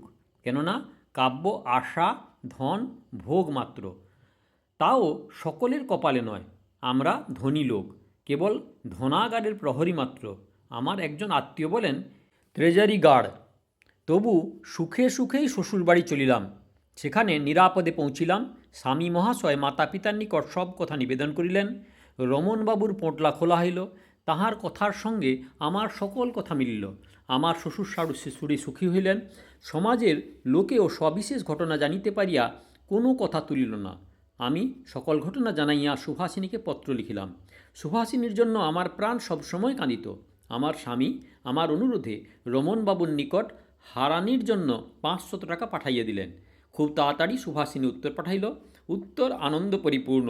সুভাষিনী রমনবাবুর দ্বারা পত্র লিখিয়াছিলেন, কিন্তু কথাগুলি তার নিজের, তাহার রকমই বোঝা গেল। সে সকলেরই সংবাদ লিখিয়াছিল। 2-1টা সংবাদ এখানে দিলাম। সে লিখিয়াছে, হারানি প্রথমে কিছুতেই টাকা লইবে না, বলে আমার লোভ বাড়িয়া যাইবে। এই কাজটা ভালোই করিয়াছিলাম, কিন্তু এই রকম কাজ মন্দই হয়। আমি যদি লোভে পড়িয়া মন্দতেই রাজি হই। আমি পোড়ার মুখীকে বুঝাইলাম যে আমার ঝাঁটা না খাইলে তুই এ কাজ করতিস? সবার বেলায় কি তুই আমার হাতের ঝাঁটা খেতে পাবি? মন্দ কাজের বেলা কি আমি তোকে তেমনি তোর শুধু মুখে ঝাঁটা খাওয়াইব? দুটো গালাগালিও খাবি নাকি? ভালো কাজ করেছিস, বকশিস নে। এই রকম অনেক বোঝানোর পরে সে টাকা নিয়েছে। যতদিন না তোমার এই সংবাদ পাওয়া গিয়েছিল ততদিন সে আর হাসে নাই, কিন্তু এখন তার হাসির জ্বালায় বাড়ির লোক অস্থির হইয়াছে। পাচিকা ব্রাহ্মণীর কথা সুভাষিনী এইরূপ লিখিল, যে অবধি তুমি তোমার স্বামীর সঙ্গে গোপনে চলিয়া গিয়েছ, সেই অবধি বুড়ি বড় লাফালাফি করিত, বলিত, আমি বরাবর জানি সে মানুষ ভালো নয়, তার রকম সকম ভালো নয়। কতবার বলেছি যে এমন কুচরিত্র মানুষ তোমরা রেখো না। তা কাঙ্গালের কথা কে শোনে? সবাই কুমুদিনী কুমুদিনী বলিতে অজ্ঞান। এমনই আর কত কথা। তারপর যখন শুনলে যে তুমি কাহারও সঙ্গে যাও নাই, আপনার স্বামীর সঙ্গে গিয়েছ, তুমি বড় মানুষের মেয়ে, বড় মানুষের বউ, তখন আপনার ঘর বর 2 পাইয়াছ, তখন বলিল, আমি তো বারবার বলেছি মা, যে বড় মানুষের মেয়ে, ছোট ঘরে কি আর স্বভাব চরিত্র হয়? যেরূপ রূপ তেমনি গুণ, যেন লক্ষ্মী। সে ভালো থাকুক মা, ভালো থাকুক। আর দেখো বৌদিদি, আমাকে কিছু পাঠাইয়া দিতে বলো। গৃহিণীর বিষয় সুভাষিনী লিখিল। তিনি তোমার এই সকল সংবাদ পাইয়া আনন্দে আটখানা হইয়াছেন, কিন্তু ও রমণবাবুকে কিছু মন্দ বলিয়াছেন। তিনি বলিয়াছেন যে, যে এত বড় ঘরের মেয়ে, তাহা তোমরা আমাকে আগে বলো নাই কেন? আমি তাহাকে খুব যত্নে রাখিতাম। আর তোমার স্বামীরও কিছু নিন্দা করিয়া বলিয়াছেন, হোক না তার পরিবার, এমন সুন্দর রাঁধুনিটা নিয়ে যাওয়া তার কিছু ভালো কাজ হয় নাই। কর্তা গৃহিণীকে তিরস্কার করিয়া বলিয়াছেন, তুমি ছল ছুতা করিয়া এমন সুন্দর রাঁধুনিকে বিদায় করিয়া দিয়াছ। গৃহিণী বলিলেন, খুব করিয়াছি, তুমি কি সুন্দরী নিয়ে ধুইয়া খাইবে? কর্তা বলিলেন, তা কি বলিতে পারি, ও কালো রূপ আর রাত দিন ধ্যান করিতে পারা যায় না। গৃহিণী সেই হইতে শয্যা লইলেন, আর সেদিন উঠিলেন না। কর্তা যে তাহাকে খেপাইয়াছেন, তাহা তিনি কিছুতেই বুঝিলেন না। বলা বাহুল্য, ব্রাহ্মণ ঠাকুরানী ও অন্যান্য ভৃত্যবর্গের জন্য কিছু টাকা পাঠাইয়া দিলাম। সুভাষিনীর কন্যার বিবাহের সময় বিশেষ অনুরোধের পর স্বামী মহাশয় আমাকে লইয়া কলকাতায় আসিলেন। সুভাষিনীর কন্যাকে অলঙ্কার দিয়া সাজাইয়া গৃহিণীকে উপযুক্ত উপহার দিলাম। যে যেরূপ যোগ্য, তাহাকে সেইরূপ দান উপহার দিলাম। কিন্তু দেখিলাম গৃহিণী আমার প্রতি ও আমার স্বামীর পর মোটেই খুশি নন। তার ছেলের ভালো খাওয়া হয় না, কথাটা আমাকে অনেক প্রকারে শুনাইলেন। আমিও রমণবাবুকে কিছু রাঁধিয়া খাওয়াইলাম, কিন্তু আর কখনো গেলাম না। রাঁধিবার ভয়ে নয়, গৃহিণীর মনে দুঃখ পাওয়ার ভয়ে। গৃহিণী ও রাম দত্ত অনেক দিন হইল স্বর্গে গিয়াছেন, কিন্তু আর যাওয়া হয় নাই। আমি সুভাষিনীকে ভুলি নাই, জীবনে ভুলিতে পারিব না। সুভাষিনীর মতো এ সংসারে আর কিছুই দেখিলাম না। বঙ্কিমচন্দ্র চট্টোপাধ্যায় রচিত ইন্দিরা গল্পের সমাপ্তি। দয়া করে সাবস্ক্রাইব করবেন, লাইক করবেন, শেয়ার করবেন। আর গল্প কেমন লাগলো অবশ্যই বলবেন। আর পরবর্তী গল্পের জন্য দয়া করে অপেক্ষা করবেন।